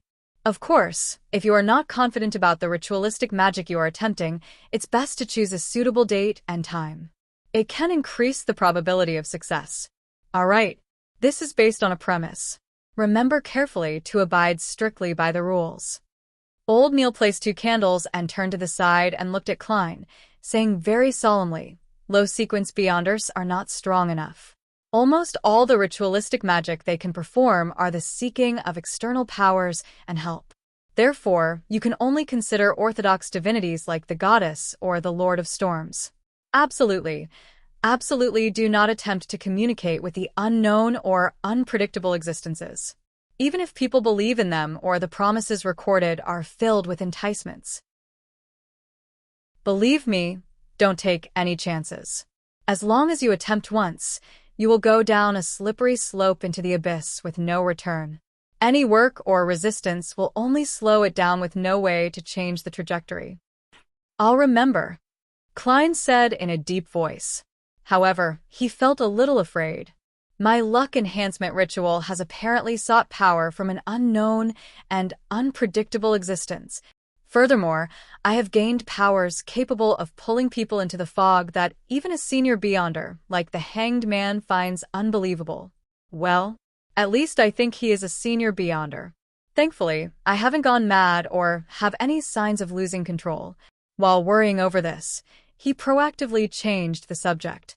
So, Nighthawks should seek the help of a goddess? No one will stop you if you pray to the Lord of Storms. However, we are unable to tell from our ritualistic magic whether he replies with malicious intent or not.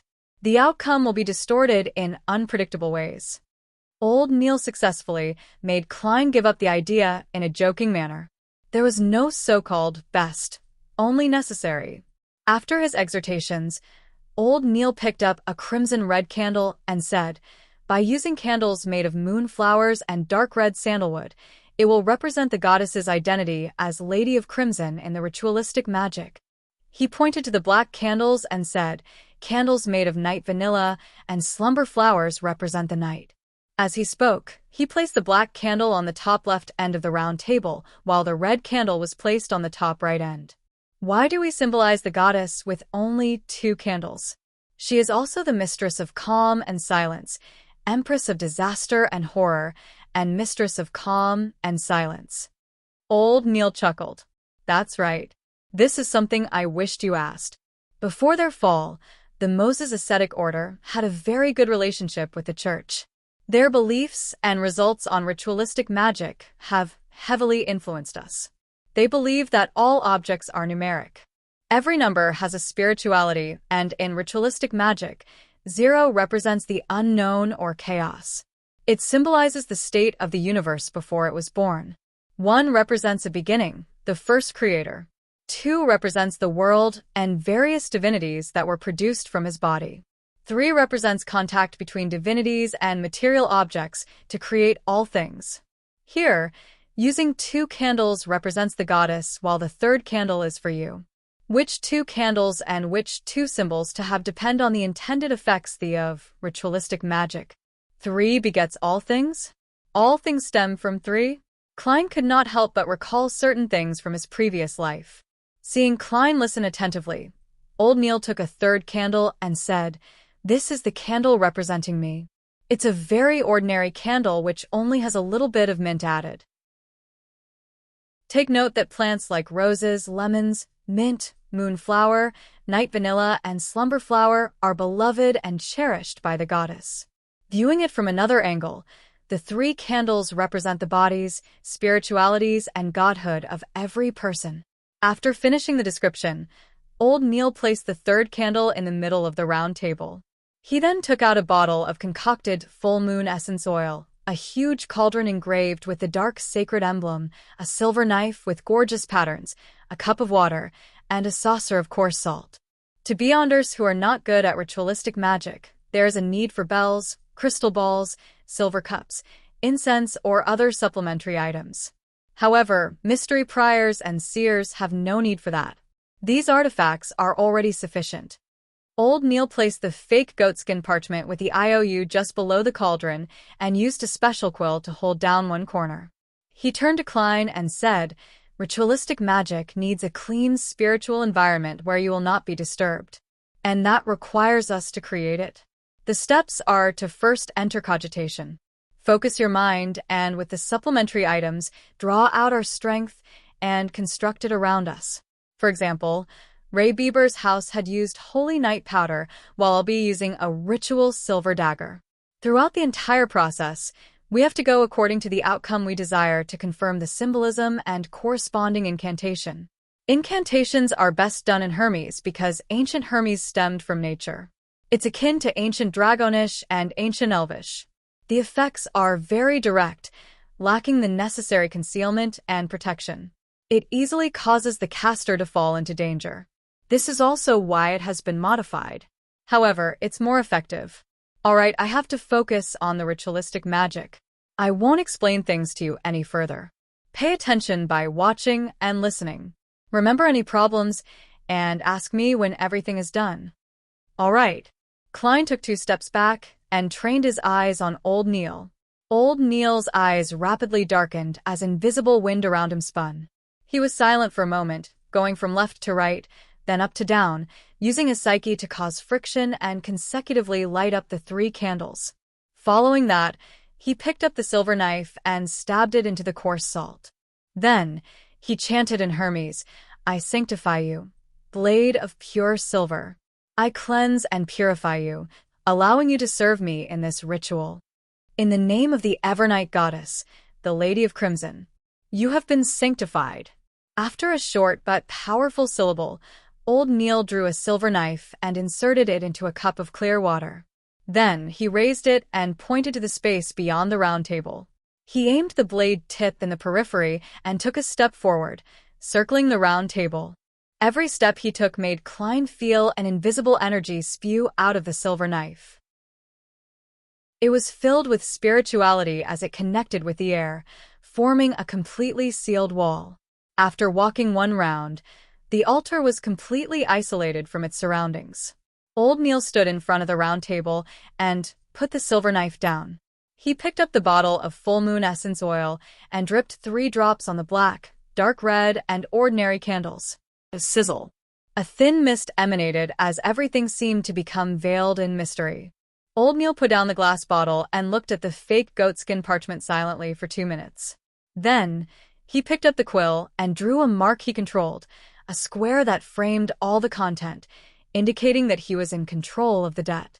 Following that, he drew another cross, indicating that it was cancelled. Upon reaching this step, he picked up the parchment with one hand and tapped his glabella with the other to activate his spirit vision. Another invisible and exuberant energy bloomed as old Neil whispered a chant. I pray for the power of the dark night. I pray for the power of the crimson. I pray for the goddess's loving grace. Please provide me with the funds to pay this IOU. Night vanilla, an herb that belongs to the red moon. Please bestow your powers to my incantation. Moonflower, an herb that belongs to the red moon. Please bestow your powers to my incantation. Klein was completely flabbergasted listening from the side. All sorts of thoughts arose in him. Such an incantation can work? Although it was recited from written Hermes. Isn't this way too simple and down to earth? Wouldn't the goddess be angry and multiply the debt several-fold? At that moment, the candlelight lit up suddenly. After old Neil finished his incantation, he closed his eyes for 2 minutes. He picked up the full moon essence oil and dripped 1 drop onto each of the 3 candles. Immediately following that, he grabbed the parchment and pulled it close to the candle representing me. When it ignited, he immediately threw it into the cauldron. Old Neil closed his eyes again as he seemed to sense the burning of the IOU.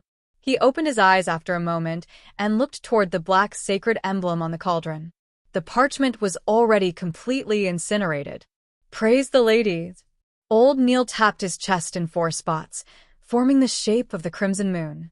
Then, he extinguished the candles in the opposite order as he lit them.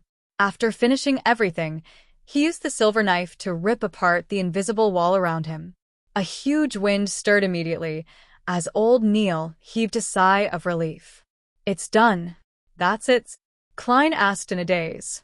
Has the IOU been settled? How? I don't know either.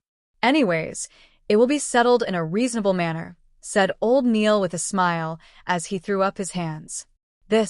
Klein was unsure what expression or words to use as a response. Isn't this a little unreliable?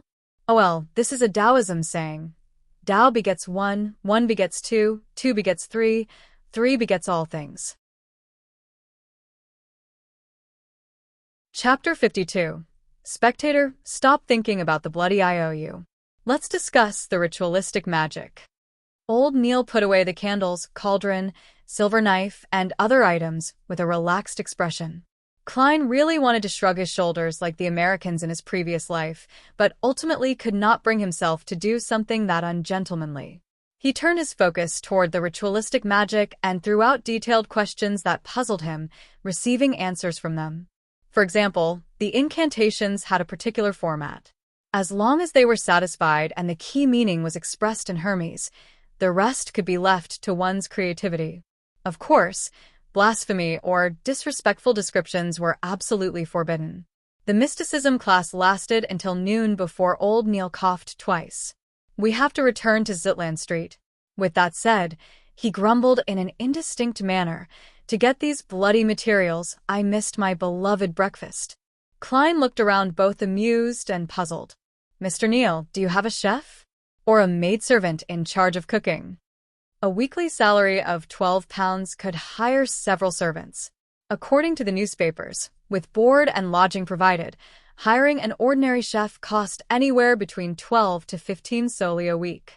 It did not even need £1. A maidservant to do miscellaneous chores was even cheaper. Their weekly salaries ranged between 3 soldi 6 pence to 6 soldi. Of course, one could not bear any hope of them having any culinary skills. That's not right. With Mr. Neil's debt of £30, it's only normal he doesn't hire any chefs or servants. It seems I've asked another question I should not have asked. While Klein regretted his question, old Neil shook his head without minding it. I often attempt ritualistic magic, research extraordinary items, and read corresponding documents at home, so I don't nor is it possible that I hire ordinary people as chefs, butlers, or maidservants. I only hire someone to clean up the place regularly. And if they are not ordinary people, do you think they will be willing to do such jobs? I seem to have asked a silly question. It's possibly because I will not do anything that involves mysticism at home, explained Klein in a self-deprecating manner. Old Neil had long stood up, wore his round felt hat, and while walking out the door, rambled on. I seem to smell pan-fried foie gras. Once the IOU is completely settled, I'll definitely have one set. For lunch, I'll definitely eat roasted pork glazed with apple juices. No, that's not enough. I must have a sausage infused with mashed potatoes. You are making me hungry. Klein swallowed his saliva as he caught up to old Neil and headed for the nearby public carriage stop. After returning to Zutland Street, old Neil suddenly grunted after stepping down the carriage. What do I see? Goddess, what am I seeing? He was suddenly as nimble as a 17 or 18-year-old lad. He quickly came to the roadside and picked up an item. Klein leaned close out of curiosity and looked carefully. He realized it was a wallet with fine workmanship. With his lack of experience, he could barely tell if the dark brown wallet was made of buffalo skin or sheepskin, but he noticed a small light blue logo embroidered on the side of the wallet, a white dove spreading its wings as if ready to take off. That was Klein's first impression. The second thing he noticed was the stack of paper notes in the bulging wallet. There were more than 20 gray notes imprinted with black ink. Gold pounds. Old Neil opened up the wallet and pulled out the notes. When he looked at it carefully, he immediately chuckled. 10-pound notes. The honorable founder and protector, William I. Wow. Goddess, there's a total of 30 notes.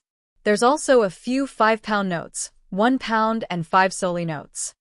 More than 300 pounds? That's a huge amount of money in every meaning of the word. I might not even earn that much in 10 years. Klein's breathing turned heavy involuntarily. As the amount of gold pounds was immense, picking up such a wallet was equivalent to picking up a briefcase of banknotes in his previous life. I wonder which gentleman dropped it. He can't be someone ordinary, analyzed Klein calmly. Such a wallet was clearly not a woman's. There's no need to care who he is, said old Neil with a chuckle. It's not like we attempted to divine and take money that doesn't belong to us. We should wait here for a moment. I believe the gentleman will soon be back searching for it. It's not something that can be given up no matter who it is. Klein heaved a sigh of relief. He had a brand new understanding of old Neil's morals. He was rather worried that he would have used the goddess's bestowment as an excuse and paid off his debt.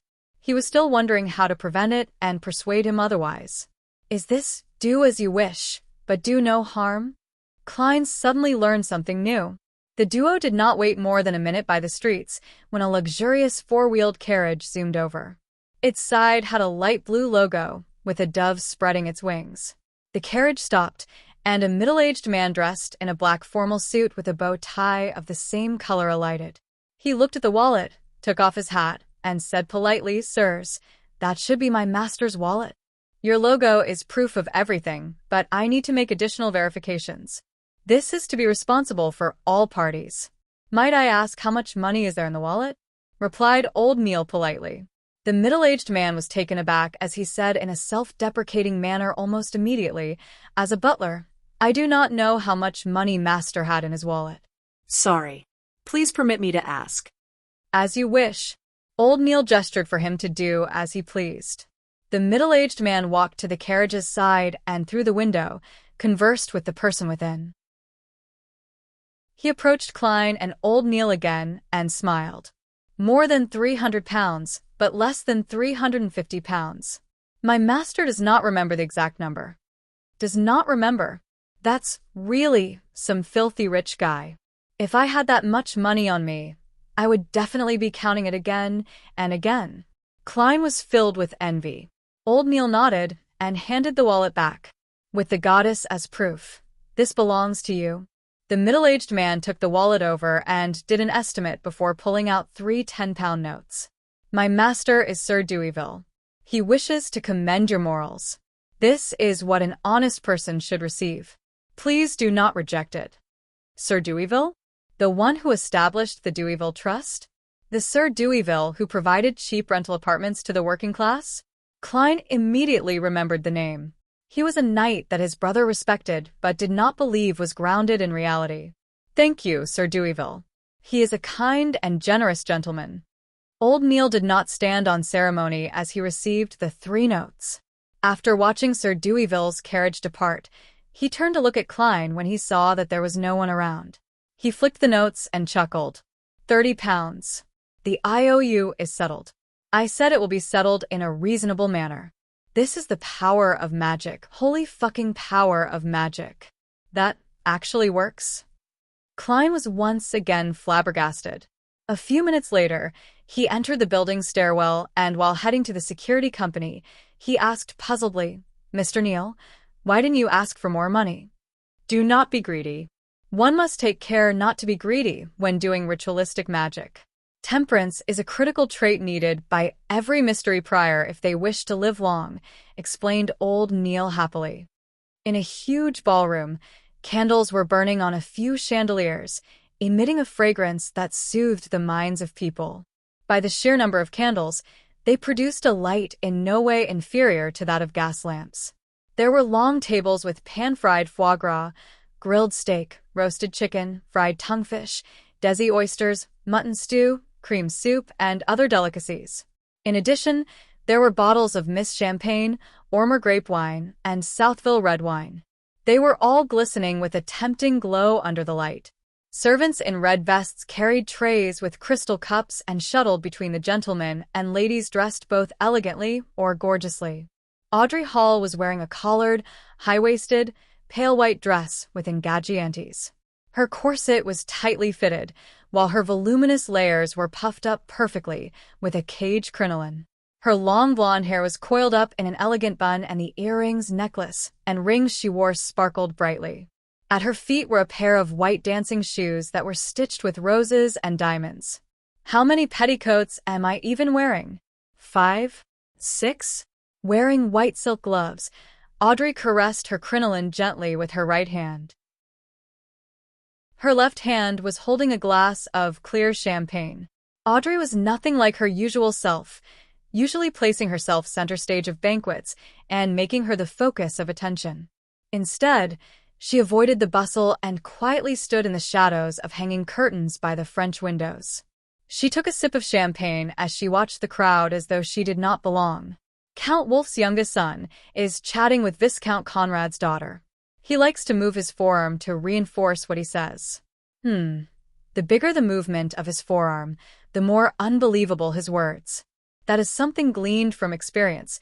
He can't stop trying to elevate himself by putting other people down. However, he can't help but feel guilty. It can be seen by the way he talks and his body language. Duchess Stella has repeatedly covered her mouth while laughing with her left hand today. Ah, I see. She is showing off her pure ocean blue sapphire. Her husband, Duke Negan, is discussing the current situation with a few conservative nobles. Since the banquet began, he has searched for Duchess Stella once. They almost never make eye contact.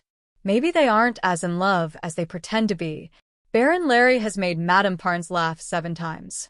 That's very normal, nothing strange about it. But why does she look at her husband with guilty eyes? Oh, they have gone their separate ways. That's not right. The directions they are headed leads to the garden. In the extravagant banquet, Audrey saw many details she never noticed in the past. There was an instant where she nearly believed that she was watching an opera. Everyone is a good opera actor. She sighed silently as her eyes remained limpid. At that moment, she suddenly sensed something and turned her head. She cast her gaze onto a dark corner in the large balcony outside. In the shadows was a huge golden retriever, sitting there silently. She was looking inside at Audrey while half her body was hidden in the darkness. Susie. The corners of Audrey's mouth twitched as her expression instantly changed. She could no longer maintain her state as a spectator. Chapter 53. Listener, an ancient three-masted sailboat was navigating through a tumultuous storm in the sea. It was not fast, and its displacement was lacking. With the weather and the sea looking like a cataclysmic scene, the sailboat was like a withered leaf separated from its tree. However, regardless of how the typhoons rampaged or how terrifying the waves were, it continued sailing peacefully, without any signs of tilting. Alger Wilson stood on the empty deck as he looked at the massive waves that resembled mountains. His thoughts were a mystery. "It's going to be Monday again," he muttered silently to himself. It was the day belonging to Mother Earth, the beginning of a series of waxing and waning. However, it meant something different to Alger. It belonged to a mysterious existence forever enveloped in grayish-white fog.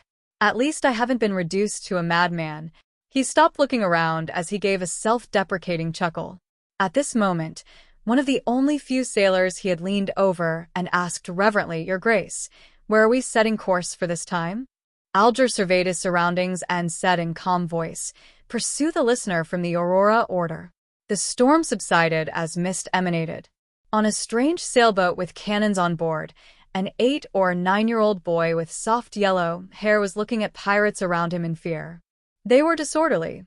Some enjoyed barrels of beer, some swung around with ropes, others mocked each other, and some even fought with their fists. He turned to look at a black-robed man standing in the shadows. He suppressed his voice and asked, "Father, where are we going?" 5 days ago was his first time seeing his father, a father who proclaimed to be an adventurer. If not for the oil painting his late mother left him that confirmed his father's identity and the fact that the orphanage had opened its doors to him, he was absolutely unwilling to leave his hometown and follow his only kin, who was also nearly a stranger. The man in the shadows lowered his head and looked at his son. With an amiable expression, he answered, "Jack, I'm bringing you to a holy place, a holy residence where the Creator once lived. Is that the kingdom of God? We mortals can only enter by winning His grace." Jack had been well educated by his mother and knew this much. He was both surprised and fearful about the matter. Standing in the shadows, the man had an unforgettable jawline, as though he was a sculpture chiseled by the best artisan. He placed his hand to his ear and made a listening pose. He replied in a tone that sounded like sleep-talking, "Jack, mortals are a wrong concept. The Creator created this world, and He is everywhere.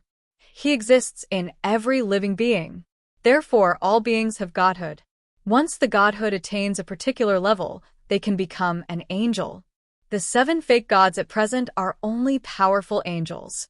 Look, I can now hear the teachings of the Creator." Ah, how extraordinary is this revelation! Life is only a tour of the spirit. When the spirit is sufficiently potent and resilient, we can find our godhood and fuse with even more godhoods. Jack could not understand the complicated description. He shook his head and asked another question he previously did not have the chance to. "Father, I heard from Mother, then after the Creator created this world, He split into all beings and does not exist in actuality. Then, why does His holy residence exist?" As a 7 to 8-year-old child, he was logical. The man with the chiseled face was taken aback. He turned his head away, as though he was listening to more murmurings. Suddenly, he slumped down, knees on the deck. His exposed skin protruded black shards. He clenched his head with both hands as his expression warped, and he shouted in extreme pain, "They are lying." After lunch, having had old Neil promise him that he would bring him to the underground market the next time he went, Klein slowly returned to the Blackthorn Security Company.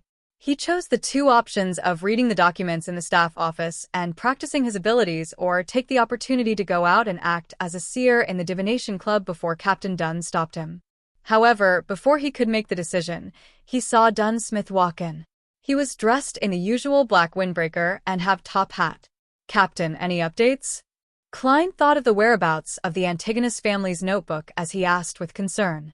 Without showing any signs of fatigue in his gray eyes, Dunn said, "The facts have corroborated that the Antigonus family's notebook is in Ray Bieber's hands. However, he has vanished completely. I have already informed the various Nighthawk teams of this matter through a telegram. They were requested to pay attention to the various piers and steam locomotive stations. The first batch of printed portraits was mailed out yesterday afternoon and will be printed in various major newspapers. How nice it would be if there were phones, fax machines, surveillance cameras, and big data. What a pity. I know how to use all of them and even understand a little of the logic behind it. Klein exhaled silently. But regardless, we can consider ourselves as having found the notebook. And this is all thanks to you. Of course, it still needs another round of confirmations. I have already sent a telegram to the Backlund Diocese, requesting them to escort sealed artifact 2-049 here. It was once a dangerous item of the Antigonus family. It can help us know if Ray Bieber is a descendant of the Antigonus family. A Grade 2 sealed artifact. Dangerous. They can be used with care and moderation. Klein had originally wanted to ask about the sealed artifact, its special abilities, and the danger it posed out of curiosity, but he instantly recalled that he lacked the necessary clearance. He had no choice but to give up. May Goddess bless us. Klein tapped 4 spots on his chest, forming the sign of the full moon. Dunn pushed open the door to his office and said with a slight nod, "The goddess has always been protecting us. Klein, if you had not chosen Seer, you would be a formal member after this matter is verified. You could have chosen Sleepless, but pity. To be frank, I'm still puzzled over your choice. Although Corpse Collector is quite off-putting, you have seen daily as well. You should know that spirit mediums vary in strength. As for Mystery Priors, they're a good choice too. At the very least, you have old Neil as a role model, so he will make sure the risk of losing control is minimized." With regards to this question, Klein had prepared an answer from the beginning. He just never had a chance to use it since Dunn did not ask. He was only able to answer in passing. He organized his words and said, "My considerations stem from the fact that Seers and Mystery Priors are considered Beyonders, with a support role. They do not need to always face enemies, for that's too dangerous. And both you and old Neil said that in the domain of mystery and Beyonders, curiosity and experimentation usually brings about terrifying outcomes. Describing Mystery Priors as prying mysteries made me worried, so... as you know, I was only an ordinary graduate not long ago. A lack of guts is the only reason I made such a choice. I have to say that this is a very reasonable answer that goes beyond my expectations." Dunn massaged his temples and chuckled. He turned halfway as his gray eyes sized up Klein. "Continue going out for now. Do not limit yourself to the paths leading from Welch's Place to Iron Cross Street. Perhaps you might sense the notebook and help us confirm Ray Bieber's location." "All right." Klein realized that he no longer needed to be in a dilemma.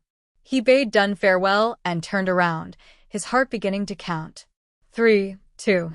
"Hold on," shouted Dunn. Klein turned his head and smiled. "Captain, is there anything else?" Dunn coughed slightly and said, "Well, support Beyonders have to fight their enemies from time to time. Although Seers sound like they can avoid such battles, they are not to be ignored. You have to maintain your shooting skills and work on increasing your strength. This is what I'm working hard towards." Klein pointed outside. "I'll be leaving." All right. Wait a moment." Dunn shouted for him once more. As he pondered, he said, "Perhaps I have to consider hiring a combat trainer for you. Of course, this matter is under the premise that you become a formal member." Klein responded tersely before asking carefully, "Captain, is there anything else?" "No." Seeing Klein's unbelieving eyes, Dunn shook his head and smiled. He emphasized again, "Really nothing?" Only then did Klein walk past the partition divider. He bade farewell to Roseanne and Mrs. Oriana and headed to the shooting club for practice. With all of this done, he went to the divination club and saw the beautiful Angelica standing there reading newspapers leisurely. "Home," Klein silently read. With the cane in hand, he walked over and greeted with a smile. "Good afternoon, Madam Angelica." "Good afternoon, Mr. Moretti." In no rush, Angelica put down her magazine. She stood up and said, "Not long after you left yesterday, Mr. Glassy came. He just recovered from a major illness." Klein heaved a sigh of relief as he smiled. "That sure is something worth celebrating." Upon hearing this, Angelica, who was secretly observing him, lowered her voice and asked out of curiosity, "Mr. Glassy said that you are a very, very, very magical doctor. Are you?" What? Klein looked at the lady in front of him, suspecting if he was hearing things. What made him think I'm a doctor? Even I do not know. Chapter 54. The first divination requester. Upon seeing Klein's odd expression, Angelica immediately felt her beliefs waver. "Is that so? Mr. Glassy mentioned that you were able to tell of an ailment in his lungs simply from observation." Her voice softened until she finally shut up. "Observation? A dark glabella?" Klein was instantly enlightened as he shook his head with a chortle. "I believe Mr. Glassy was mistaken. He was planning on being perfunctory, but after recalling that no one sought his divination services the entire afternoon yesterday, his mind whirled. It affected his goal of acting as a seer, so he explained, it's actually a form of divination." "Divination? But Mr. Glassy only mentioned that you observed his face. That's also considered divination?" asked Angelica in shock and doubt. Klein smiled, composed. "As a member of the divination club, you should know about palm reading, right? Palm reading was not patented by the Footaholic Empire. Even on Earth, India and Old Europe had developed similar principles, much less in a world with beyonder powers." "I know about it, but it seems you did not read his palm? Were you observing him in secret?" asked Angelica curiously.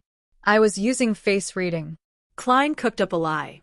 "Its principles aren't very different from palm reading at a fundamental level." "Really?" Angelica's eyes were filled with disbelief.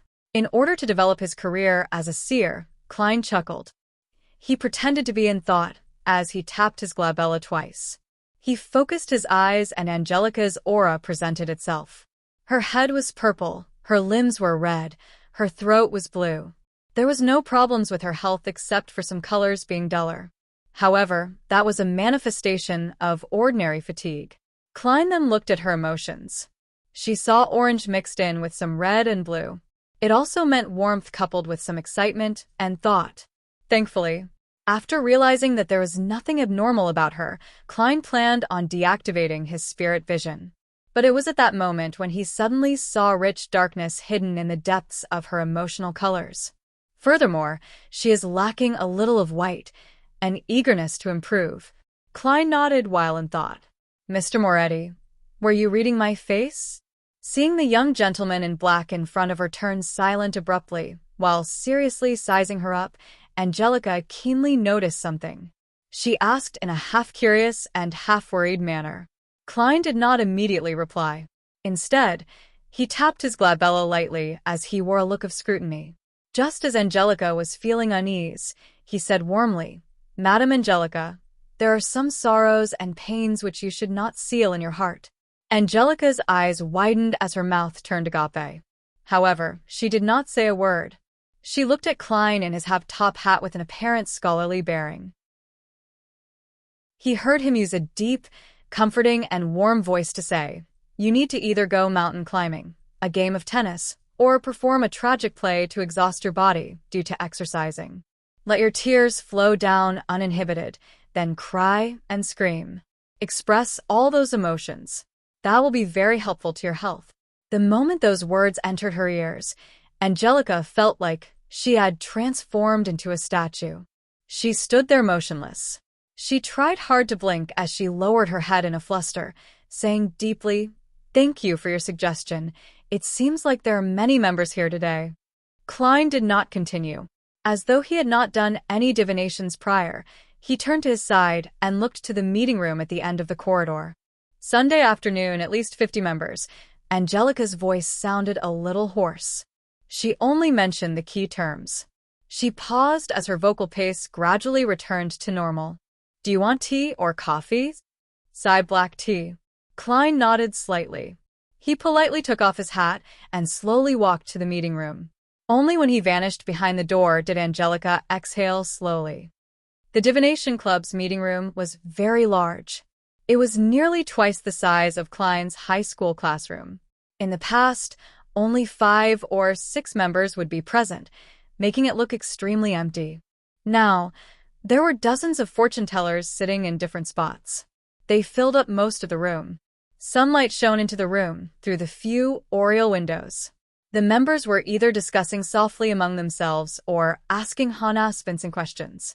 Otherwise, they were practicing and attempting divination or drinking coffee and reading newspapers by themselves. Such a scene made Klein feel like he was back to his schooling days on Earth. The difference was that it was noisier and more rowdy back then, without the tranquility of the meeting room. He looked around, but he didn't see familiar faces like Glassy or Edward Steve. So, he casually picked up a divination textbook, found a corner, and started flipping through it leisurely. Very soon, Angelica came in with a cup of tea and left it on the table before Klein. As she was leaving quietly, she suddenly saw Mr. Moretti take out an exquisite-looking silver chain from his left sleeve. There was a chunk of pure topaz hanging on the silver chain. What is he doing? Angelica slowed down subconsciously and focused her gaze at Klein. Klein held the silver chain with his left hand and allowed the topaz to hang above the side black tea, just short of touching the surface of the liquid. With a serene expression, he half closed his eyes and the atmosphere around him suddenly turned quiet. The topaz started moving slightly, along with the special-looking silver chain, in a clockwise direction. Upon seeing this, Angelica found Mr. Moretti extremely mysterious. "The black tea you provide is great," Klein said softly after he opened his eyes with a smile. His actions were intentionally done for Angelica to see. If he wanted people to select him for his divination services, Angelica's recommendation was a very crucial factor. Since he wanted to act as a seer, Klein no longer had any reservations. He completely personified the identity. "Yes, Mr. Vaughness is very picky about the quality of tea," Angelica said, stunned. Klein put away his spirit pendulum by winding it properly. Then he raised the white porcelain cup with floral design. With a smile, he gestured politely at her with his cup. Angelica returned to the reception hall, but she no longer had the mood to read magazines.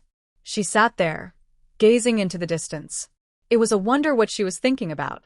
This continued until there were knocks on the door. She jolted awake and hurriedly looked at the entrance, only to see a lady dressed in a light blue dress. The lady took off her veiled hat with a powder blue ribbon. She looked calm and melancholic. "Good afternoon, esteemed lady. Would you like to join the divination club, or are you looking for a divination?" Angelica asked like clockwork. "I want a divination." The lady had a beautiful pair of eyes hidden with sorrow, and she bit her lower lip as she spoke. Angelica guided her to the sofa and explained to her how the divination club worked in detail. She picked up an album and handed it over. "You can pick anyone." In her low spirits, the lady flipped through the albums seriously. As there were too many club members there that day, there were too many choices. It left her quite upset. "Can you recommend one? From these few pages." She pointed at the middle section of the album, omitting the fortune tellers priced above 2 soldi and those below 4 pence. Angelica took the album and looked at it for a few minutes. She deliberated her words before saying, "I suggest this gentleman." The lady who looked uneasy took a glance and realized that it was a fortune teller named Klein Moretti. "Mr. Moretti just joined the club. Is his divination reliable?" she asked worriedly. Angelica nodded with great affirmation. "Another member of the club and I are certain that Mr. Moretti is an outstanding fortune teller. If it wasn't for his just joining the club, he wouldn't take such low fees." "I understand." The depressed girl nodded. "I'll pick Mr. Moretti for a divination then." "All right. Please hold on for a second." Angelica took the album and walked towards the meeting room. She came next to Klein and said with a suppressed voice, "Mr. Moretti, someone wants you to divine for them. Which room would you like to use?" That was effective. "My first business is here." Klein put down his teacup and nodded calmly as he said, "Topaz room." "All right." Angelica walked slowly ahead of him and led him to Topaz room before opening its wooden door. Klein sat behind the table that had various divination tools on it. He waited less than a minute before he saw a woman in a light blue dress walk in. She looked down and melancholic. Seizing the opportunity when she was closing the door, He tapped his glabella twice. The yellow color in her stomach seems a little dull. The dark color of her emotions is very heavy, mainly worry and anxiety. Klein looked her over carefully and leaned backwards. He then lifted his hand to cut off his spiritual vision. "Good day, Mr. Moretti." The woman in the light blue dress sat down. "Good afternoon. How may I address you?" Klein asked politely, not carrying much hope of getting an answer. As a keyboard warrior, he knew that many people were not willing to use their real names during divination. "You can call me Anna." The girl put her veiled cap aside. She looked at Klein with mixed anticipation and doubt and said, "I would like to divine about my fiancé's situation. He traveled to the southern continent in March for a business deal. He sent me and his family a telegram last month on the 3rd, saying that he was going to set sail and return. But he did not return after 20 days. At first, I believed that his delay was due to the Berserk Ocean's weather, but as of today, it has been more than a month. The ship he took, the Alfalfa, still hasn't arrived at Mad Harbor. The ocean that separated the northern and southern continent was called the Berserk Ocean. It was well known for natural calamities and its countless dangerous currents. If it was not for Emperor Roselle, who sent men to discover a few safer sailing routes, countries in the northern continent would still have yet to enter the age of colonization, let alone lay an underwater cable to complete a transoceanic telegraph. Klein looked at his very first client of his career as a seer and asked carefully, "Which divination method do you wish to use?" Chapter 55. Revelation. Anna, with her beautiful eyes, hesitated for more than 10 seconds. "You can choose any type that you believe will be accurate. You are the fortune teller, while I'm not. Of course, apart from cards, including tarot, I have also attempted studying them at home. I always felt they were more like toys or a game." Klein thought for a moment, his wrists leaning on the edge of the table. He steepled his hands before his face, his gaze peaceful. He said softly, "Then we shall use the astrolabe." He pointed to a fountain pen and stack of white paper on the table and said, "Write down the name of your fiancé, as well as his facial features, address, and date of birth. It would be even better if you can remember the specific time he was born." From her clothes, makeup, and demeanor, Klein did not believe that she was illiterate. Anna did not reply. She extended her hand and took a piece of paper. She lifted the pen and dipped it in some ink. She started writing, pausing occasionally to think. 2 minutes later, she pushed the paper toward Klein. Klein received it and turned it around. The information on the paper read, "Joyce Meyer, September 15th, 1323, 2 p.m. Tingen City, East Borough, 8, Stephen Street. Short blonde hair, aquiline nose." With just a short glance, Klein quickly calculated the person's spiritual number. 1 plus 5 is equal to 6 in the study of spirit numerology and mysticism. Adding the numbers of the day the person was born was called their birthday path number, affecting the person's life before 27. Birth month path number, calculated by adding the numbers in their birth month, affected their life from 27 to 54 years old, while the birth year path number, calculating the numbers in their birth year, affected their life from 54 years old onward. It was July 1349, so Joyce was not yet 27. Thus, Klein immediately calculated the birthday path number. The number 6 represented a balanced and harmonious life, with a heart for giving and a decent marriage or engagement. Following this, he quickly calculated Joyce's year path number. The so-called year path number was calculated by replacing the birth year with the current year. The digits were then added with his birthday path number and birth month path number to get a general understanding of the person's luck for the year. 1 plus 3 plus 4 plus 9 is equal to 17. 1 plus 7 is equal to 8. 8 plus 9, birth month path number, plus 6, birthday path number, equals 23. 2 plus 3 is equal to 5. His year path number is 5, signifying that he would meet with change and accident. He would be required to take certain risks. Klein made a silent judgment after consolidating the facts. He confirmed that the information Anna gave was correct. He retracted his gaze from the paper and turned it toward Anna. "Mr. Meyer set off on his journey on the 3rd of June? If he did not lie, that is indeed the case." Anna bit her lips. All right. Klein took the fountain pen and made a note of that. He looked at Anna with his dark brown eyes and said gently, I will begin creating the astrolabe now. I will need some time and absolute silence. Do you mind waiting outside? Angelica will provide you with a cup of tea or coffee. All right. Anna knew that some fortune-tellers had their eccentricities, so she stood up unsurprised. She took her hat with the light blue ribbon and left the topaz room. Klein locked the door and returned to the table.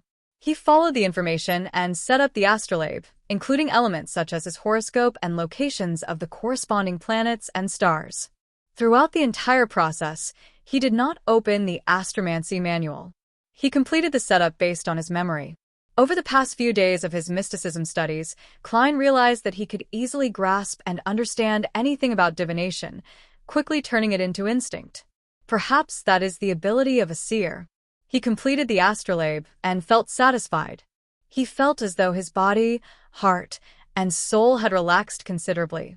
As he looked at the outcome, he followed the path of the horoscopes and planets, as well as other supporting details to roughly deduce that Joyce Meyer had met with an accident but would ultimately survive it. At this point, the divination was technically complete. But Klein wanted to pay much attention to his first business transaction. He hoped to build a reputation to aid in acquiring future jobs. He picked up the pen and wrote a sentence in Hermes, Joyce Meyer's current situation. He read the sentence silently and memorized the information on the piece of paper, repeating it again and again.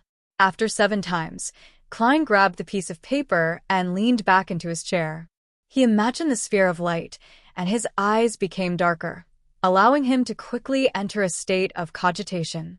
The surroundings took on an ethereal quality. A formless, boundless fog stretched above him. Klein recalled the contents of the piece of paper, then relaxed.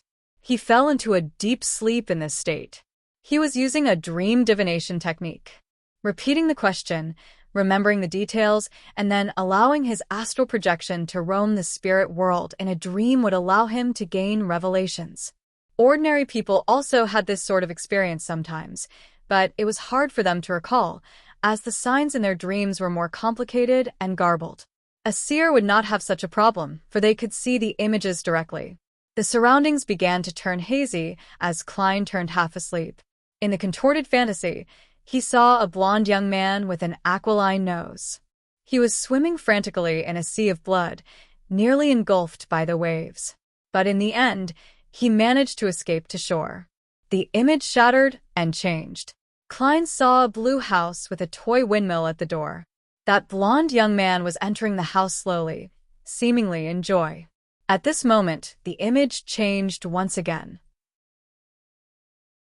Klein realized that he was inside a magnificent palace. The walls were destroyed and damaged beyond repair. Moss and weeds grew in multiple areas. Through the holes in the walls, he could see a mountain peak and clouds clinging close to it outside. Atop the palace was a huge throne carved out of stone. It was adorned with dull gemstones and gold. It looked as though it was not prepared for a human. This giant throne was empty and mottled, as if it had been washed over by the ages. Klein looked around in confusion. He did not understand why he would be dreaming of such a scene. His turbid mind turned sharp as he subconsciously walked out of the palace in an attempt to ascertain where he was. Suddenly, he felt a gaze fall upon him. It was a gaze that came from behind. Klein suddenly turned around and stared towards the giant stone throne, only to see a scene of countless transparent maggots slowly twitching and growing. Klein gasped. He opened his eyes and woke up from his dream. Crystal balls, tarot cards, and the prepared astrolabe entered his vision. Reality quickly replaced fantasy. The initial dream was the result of the divination, but what was the later dream about? It seemed to be targeted at me. Klein put the piece of paper down. He rubbed his temples and contemplated. He could confirm that it wasn't his fear projecting itself in the form of a dream, for he was doing the divination himself. A palace not meant for humans on the peak of a mountain, the silent stare, the contorted and weird scene of the maggots. Klein silently guessed as he recalled. Has the luck enhancement ritual communicated with that existence? Or is it a result of the Antigonus family's notebook? Right, that notebook mentioned the nation of the Evernight in the Hornaces mountain range. The palace in the dream was on a mountain peak. He made a simple deduction and was relieved that he had picked seer. According to old Neil, mystery priors could also divine through dreams, but they weren't as effective as a seer. Sigh, it sure isn't letting me go. All I can hope for is the early capture of Ray Bieber. Klein collected himself and picked up the piece of paper with the diagram of the astrolabe. He slowly walked towards the door. He opened the door and headed to the reception area. He saw Anna looking out the window, completely ignoring her cup of black tea. Mr. Moretti, is there a result? She saw Klein in her peripheral vision and stood up in a hurry. Klein did not answer her immediately. Instead, he asked, according to the revelation he received from the dream, does your house, or Mr. Meyer's house, have a toy windmill? Anna's eyes widened, shocked into silence. After a while, she muttered, that was a present he gave me. It is by the door, at my house. How did you know that? Can this be divined? Klein smiled and spoke with a gentle tone. Congratulations, Miss Anna. Mr. Joyce Meyer is currently a guest at your place. If you rush back, you should still be able to meet him. He just experienced a calamity, an unimaginably painful journey. What he needs now are not questions, but consolation and a warm hug. Really? Anna asked in disbelief.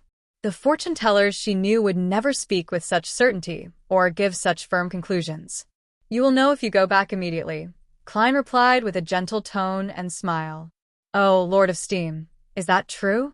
Has my poor Joyce returned? Are you certain? No, I cannot believe it. Anna froze for a moment and said a few delirious words. She took out a one-solely note from her purse and did not wait for Klein to give her the change. She broke into a small jog as she left the divination club, taking a carriage back home. Does this include my tip? Klein looked at the note and shook his head with a laugh. A two-wheeled carriage steered quickly across the streets and entered East Borough. Anna watched the streets sweeping past her, feeling a mixture of unease, anticipation, and fear. It did not take long before the toy windmill entered her field of vision. She got off the carriage, showing no care for her bearing. She staggered quickly towards the door and rang the doorbell. The door creaked open, revealing a blond young man dressed in a black formal suit. He was haggard, but his eyes carried a glint of joy. He had an aquiline nose. I thought that I would miss you today, Joyce said with a smile. Oh, exalted Steam, you really are back. Anna rubbed her eyes, exclaiming in pleasant surprise. What the fortune-teller said was true. No, that was a real seer. It was simply fascinating. Thoughts welled in her mind as Anna pounced forward with tears in her eyes and gave her fiancé a warm hug. The two of them hugged silently outside the grayish-blue house. The toy windmill turned slowly, seemingly tossing all their difficulties far away. Chapter 56. Escape from the sea. In a rather spacious living room, Anna and Joyce were seated on different sofas, separated by Anna's parents. Joyce sighed with a satisfied expression and said, Exalted Steam, I am so lucky to come back alive, to be able to see Anna again. My poor Joyce, what happened? Anna couldn't help but ask with concern. Joyce took a glance at his fiancée, and his expression turned grave. I still feel terrified to this day. I keep waking up from my dreams again and again. 5 days after the Alfalfa left Caesar Pier, we came across pirates, scary pirates. The only fortunate thing was that their leader's name was Nast.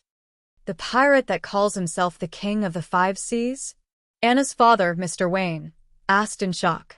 Although Joyce had already been there for half an hour, he did not volunteer details about his ordeal.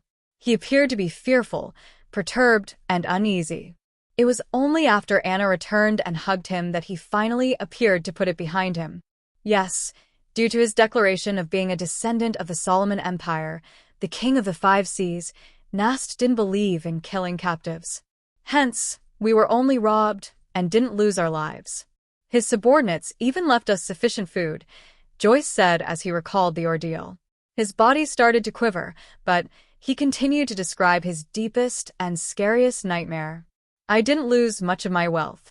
I believed that my misfortune was over, but as we continued towards our destination, a heated conflict erupted among the Alfalfa's passengers and crew. From disagreement to fighting to drawing revolvers and raising swords to kill each other. I saw nothing but blood during that period. One after another, people beside me fell with eyes opened, never to be closed. Their limbs, hearts, and intestines were scattered across the floors. Those of us who were unwilling to turn into savage beasts, the rational group, had nowhere to hide and nowhere to escape. We were surrounded by deep blue waves and the boundless ocean. Some wailed, some begged for mercy, some sold their bodies, but their heads were hung from the mast either way. Anna, I reeled in despair back then. I thought I would never see you again. Fortunately, in such a nightmare, there was still a hero. The captain took us to hide in the sturdy keel of the ship, and we relied on the stored water and food there until the maniacs reached their limits. Mr. Triss encouraged us, courageously leading us in an assault against those murderers. After an unforgettable bloody battle, we survived. But the Alfalfa strayed off course, and only a third of the original sailors remained. When he depicted the most horrible and darkest side of the human psyche, Joyce couldn't help but recall the hero, the man that called himself Triss. He had a round and amiable face. He was shy like a girl and enjoyed staying in a corner. Only people whom he was familiar with knew that he was a very good conversationalist. But it was such an unremarkable boy who stood in front of everyone with determination in the worst of days. Oh, exalted steam, my poor Joyce, you went through such a heartbreaking ordeal. Thank God, praise be to God, he prevented us from eternal separation. Tears welled up in Anna's eyes as she constantly dotted 3 points to form a triangle, the sacred emblem for steam and machinery. Joyce revealed a faint pale smile. This is the reward for our faith. The Alfalfa then went through storms, lost its course, and after surmounting one challenge after another, arrived at a mad harbor. Due to the bloodbath that had taken place on the boat, those of us that survived were held captive by the police and questioned separately. We didn't have a chance to send telegrams home to update our loved ones. When they released us this morning, I immediately borrowed some money from my friend and took the steam locomotive back. Thank God for letting me set foot on the land of Tingen again, allowing me to see all of you again.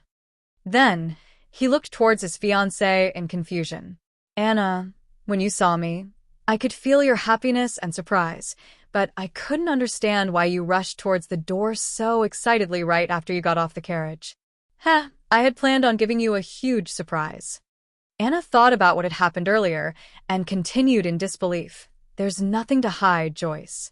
As I was worried about you, I went to the only divination club in Tingen City today for a divination.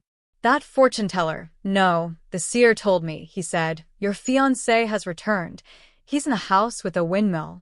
What? The Wayne couple and Joyce exclaimed simultaneously. Anna covered her face and shook her head. I can barely believe it either, but it happened. Exalted steam, perhaps there really are miracles in this world. Joyce, that seer asked me for your name, characteristics, address, and birth date. He told me he was going to do an astrolabe divination. Then he asked me if the house with the toy windmill was yours or mine. When I confirmed it was mine, he said, Congratulations, Miss Anna. Mr. Joyce Meyer is currently a guest at your place.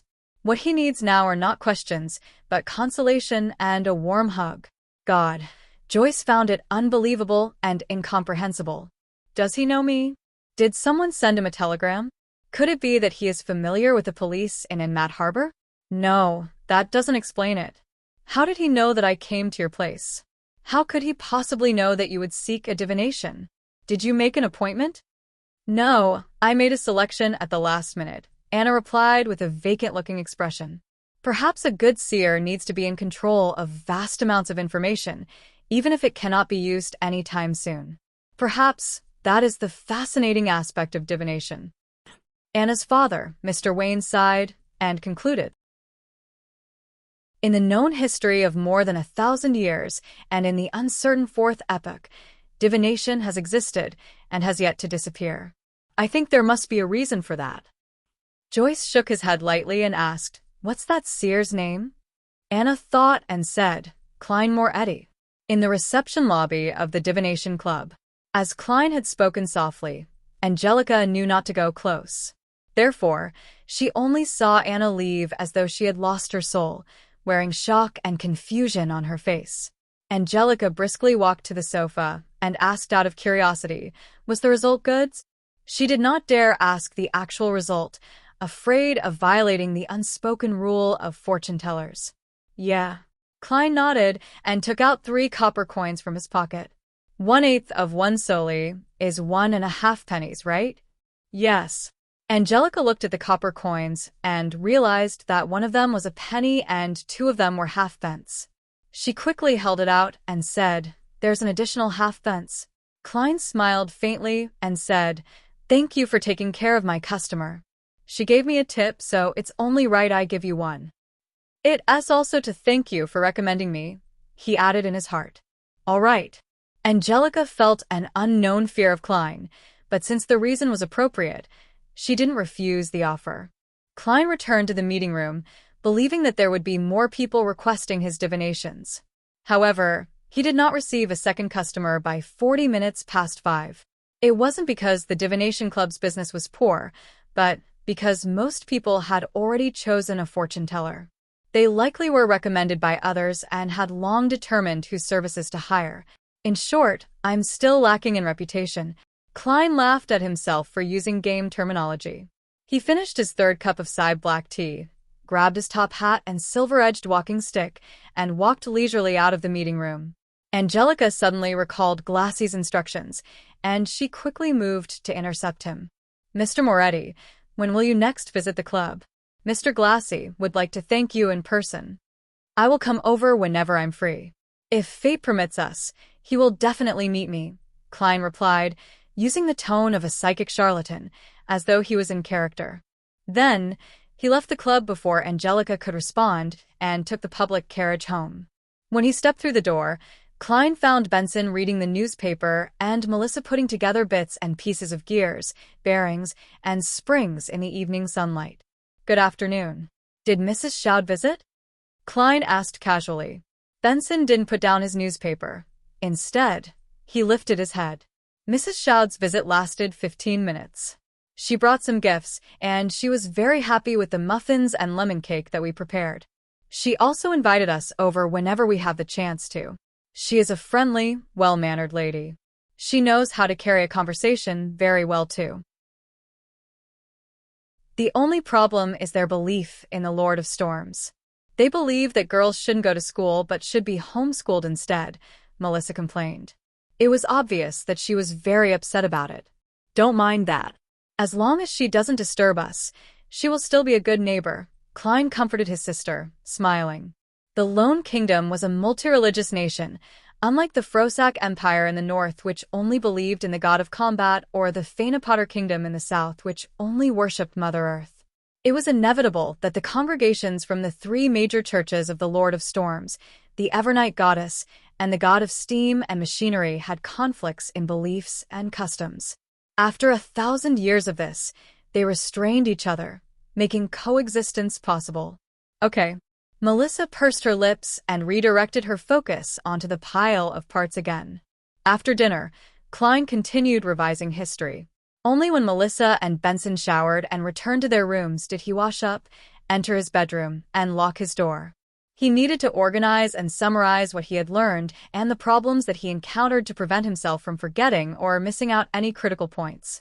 Only by doing so would he be able to respond to subsequent developments in the future with a clear train of thought. Klein flipped open his notebook, took out his pen, and started writing in Mandarin. Why is the key to digesting potions acting? Chapter 57. Organization and Summary. After pausing for a moment, Klein continued writing. The essence to resolving the problems with potions is through digestion, not simply controlling it. This can be understood in a straightforward manner. Merely controlling it would be akin to using the power of potions as an external tool. A tamed beast, no matter how well controlled, would ultimately not be a part of a person.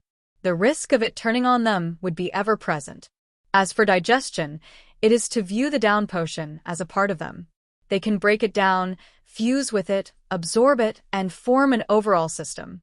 I am currently certain of this point. What is more important is how acting helps in digestion.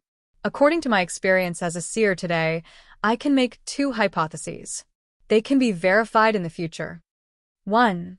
Acting based on the potion's name changes the state of one's body, heart, and soul, making them closer to the remnant headstrong psyche of the potion's core.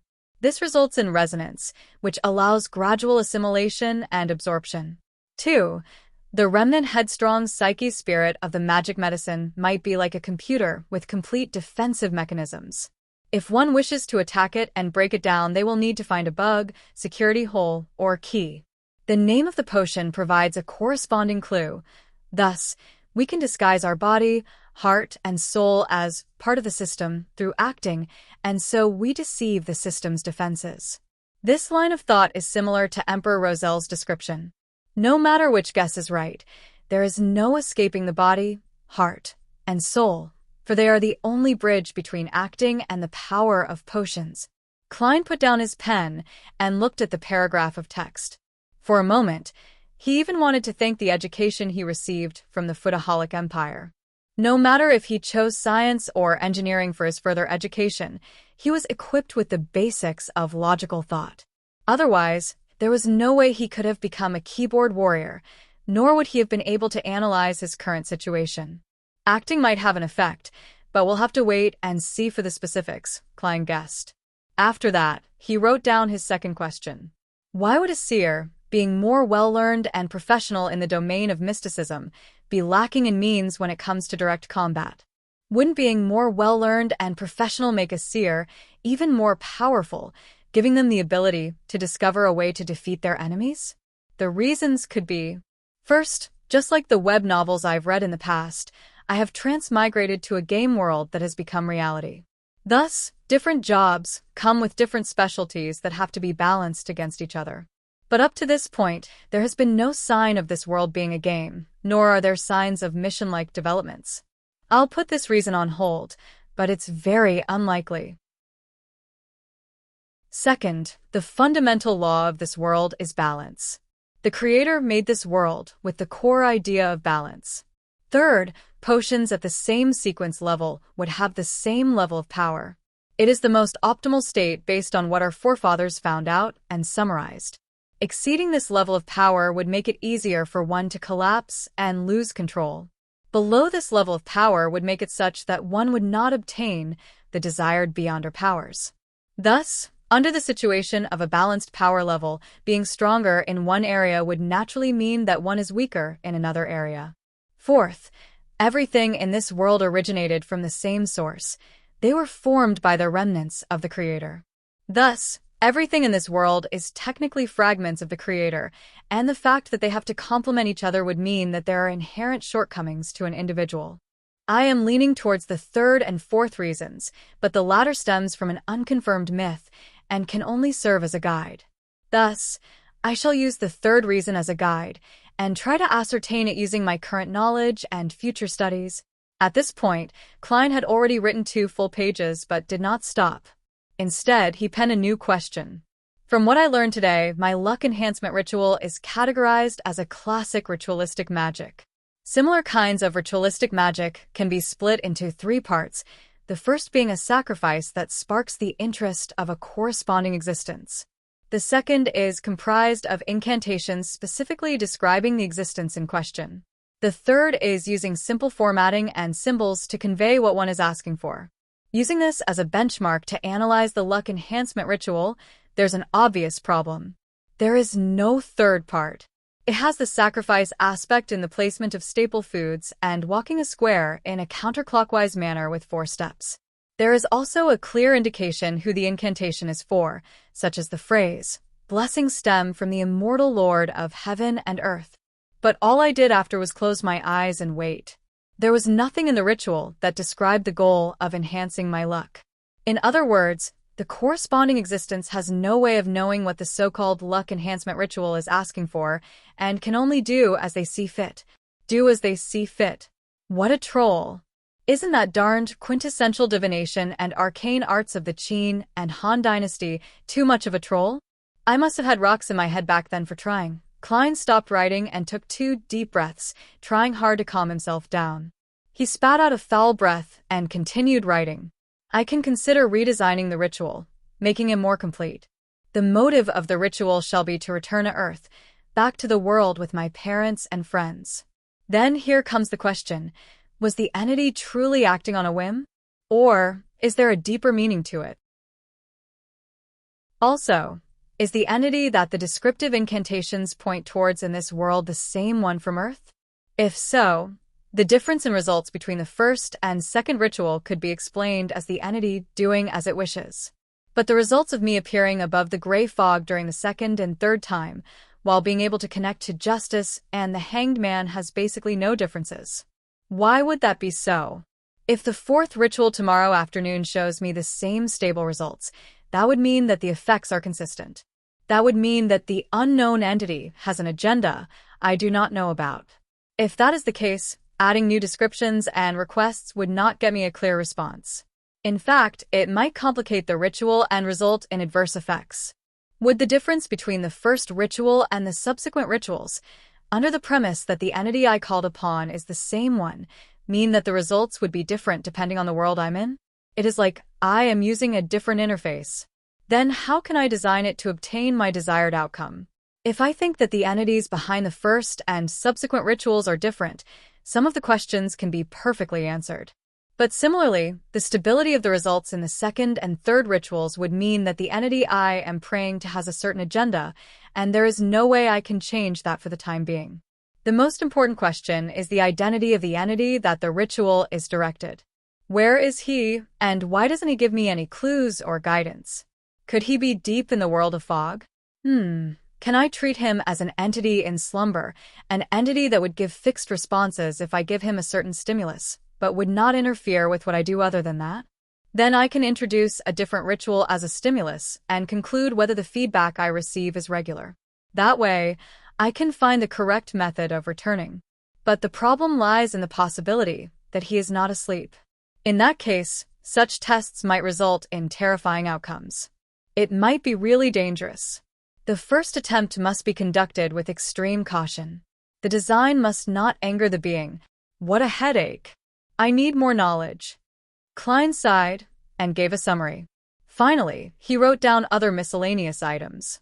There are always formless voices resonating in my ears, shouting Hornacis and, was it saying Phrygia or Phagria? Hornacis is the mountain range dividing the Lone Kingdom and the Intis Republic. Its main peak is 6,000 meters above sea level. According to the records in the Antigonus family's diary, there existed a nation of the Evernite in the fourth epoch. Is the nation of the Evernite related to the Evernite goddess? Is there any connection between the two? Are they allies or enemies? Was the Antigonus family obliterated by the Church of the Evernite goddess due to nation of the Evernite? Did I hear murmurings coming from the diary from the howls of the Antigonus family over 1 or 2,000 years? What then does Phrygia mean? An interesting question. To be able to leave behind such a diary, to leave behind sealed artifact 2-049 implies that the Antigonus family had possession of a relatively powerful beyonder power. If that is so, which sequence did they possess? Was it complete or not complete? My realization that the diary is in the hands of Ray Bieber was a bit of a coincidence, but without any indication of it being arranged, could my fate really be tied up with that diary's? His ideas were penned on the pieces of paper. Klein tried his best to write down the events he had experienced and his guesses about their meaning. He wrote a total of 4 pages on both sides of each page. Rip! Klein suddenly tore off the 4 pages and read them from top to bottom, sometimes marking certain sections with his pen, adding a few sentences at other times. Time flew quickly. The crimson moon was temporarily covered by dark clouds. Klein picked up the pocket watch on the table, snapped it open, and looked at the time. He put down the watch and took out a box of matches from his drawer. He lit one and brought it close to the 4 pages of notes. The orange flame ignited the edges of the paper and quickly spread. Klein placed the notes on top of the wooden dustbin and watched the ashes drop. He then released his fingers, allowing the papers to fall. In just 10 seconds, everything had disappeared. All that was left was the still swirling ash and the charred bottom of the dustbin. As there was Emperor Roselle's secret diary in this world, Klein did not dare leave behind any evidence that he knew how to write Chinese. If old Neil and the rest discovered the 4 pieces of paper he wrote, he would have no idea how to explain the matter. And while writing the confidential questions, Klein was worried that the one paying attention to his dreams would be able to see and decipher the contents no matter which language he used, be it Loan, Ancient Fasak, or Hermes. Therefore, he could only write notes in Chinese to organize and summarize. After he was done with the task, he burned the notes to leave no traces. And precisely because there was no way of saving, he set up a plan for himself. He would do this summary once a week just in case he forgot anything. As he watched the ashes fall, Klein pulled out a white piece of paper. He wrote the title. To my respected mentor, he wanted to write to Senior Associate Professor Quinton Cohen, asking if he had any relevant historical information about the main peak of the Hornaces mountain range. You're tuning in to the Passion Pages YouTube channel. We're so grateful for your support, and don't forget to subscribe to join us on this incredible journey through captivating stories. Your generosity through donations truly makes a world of difference, as it's the primary source of revenue that allows me to expand and enhance this channel for you. Thank you from the bottom of my heart for being a part of this adventure.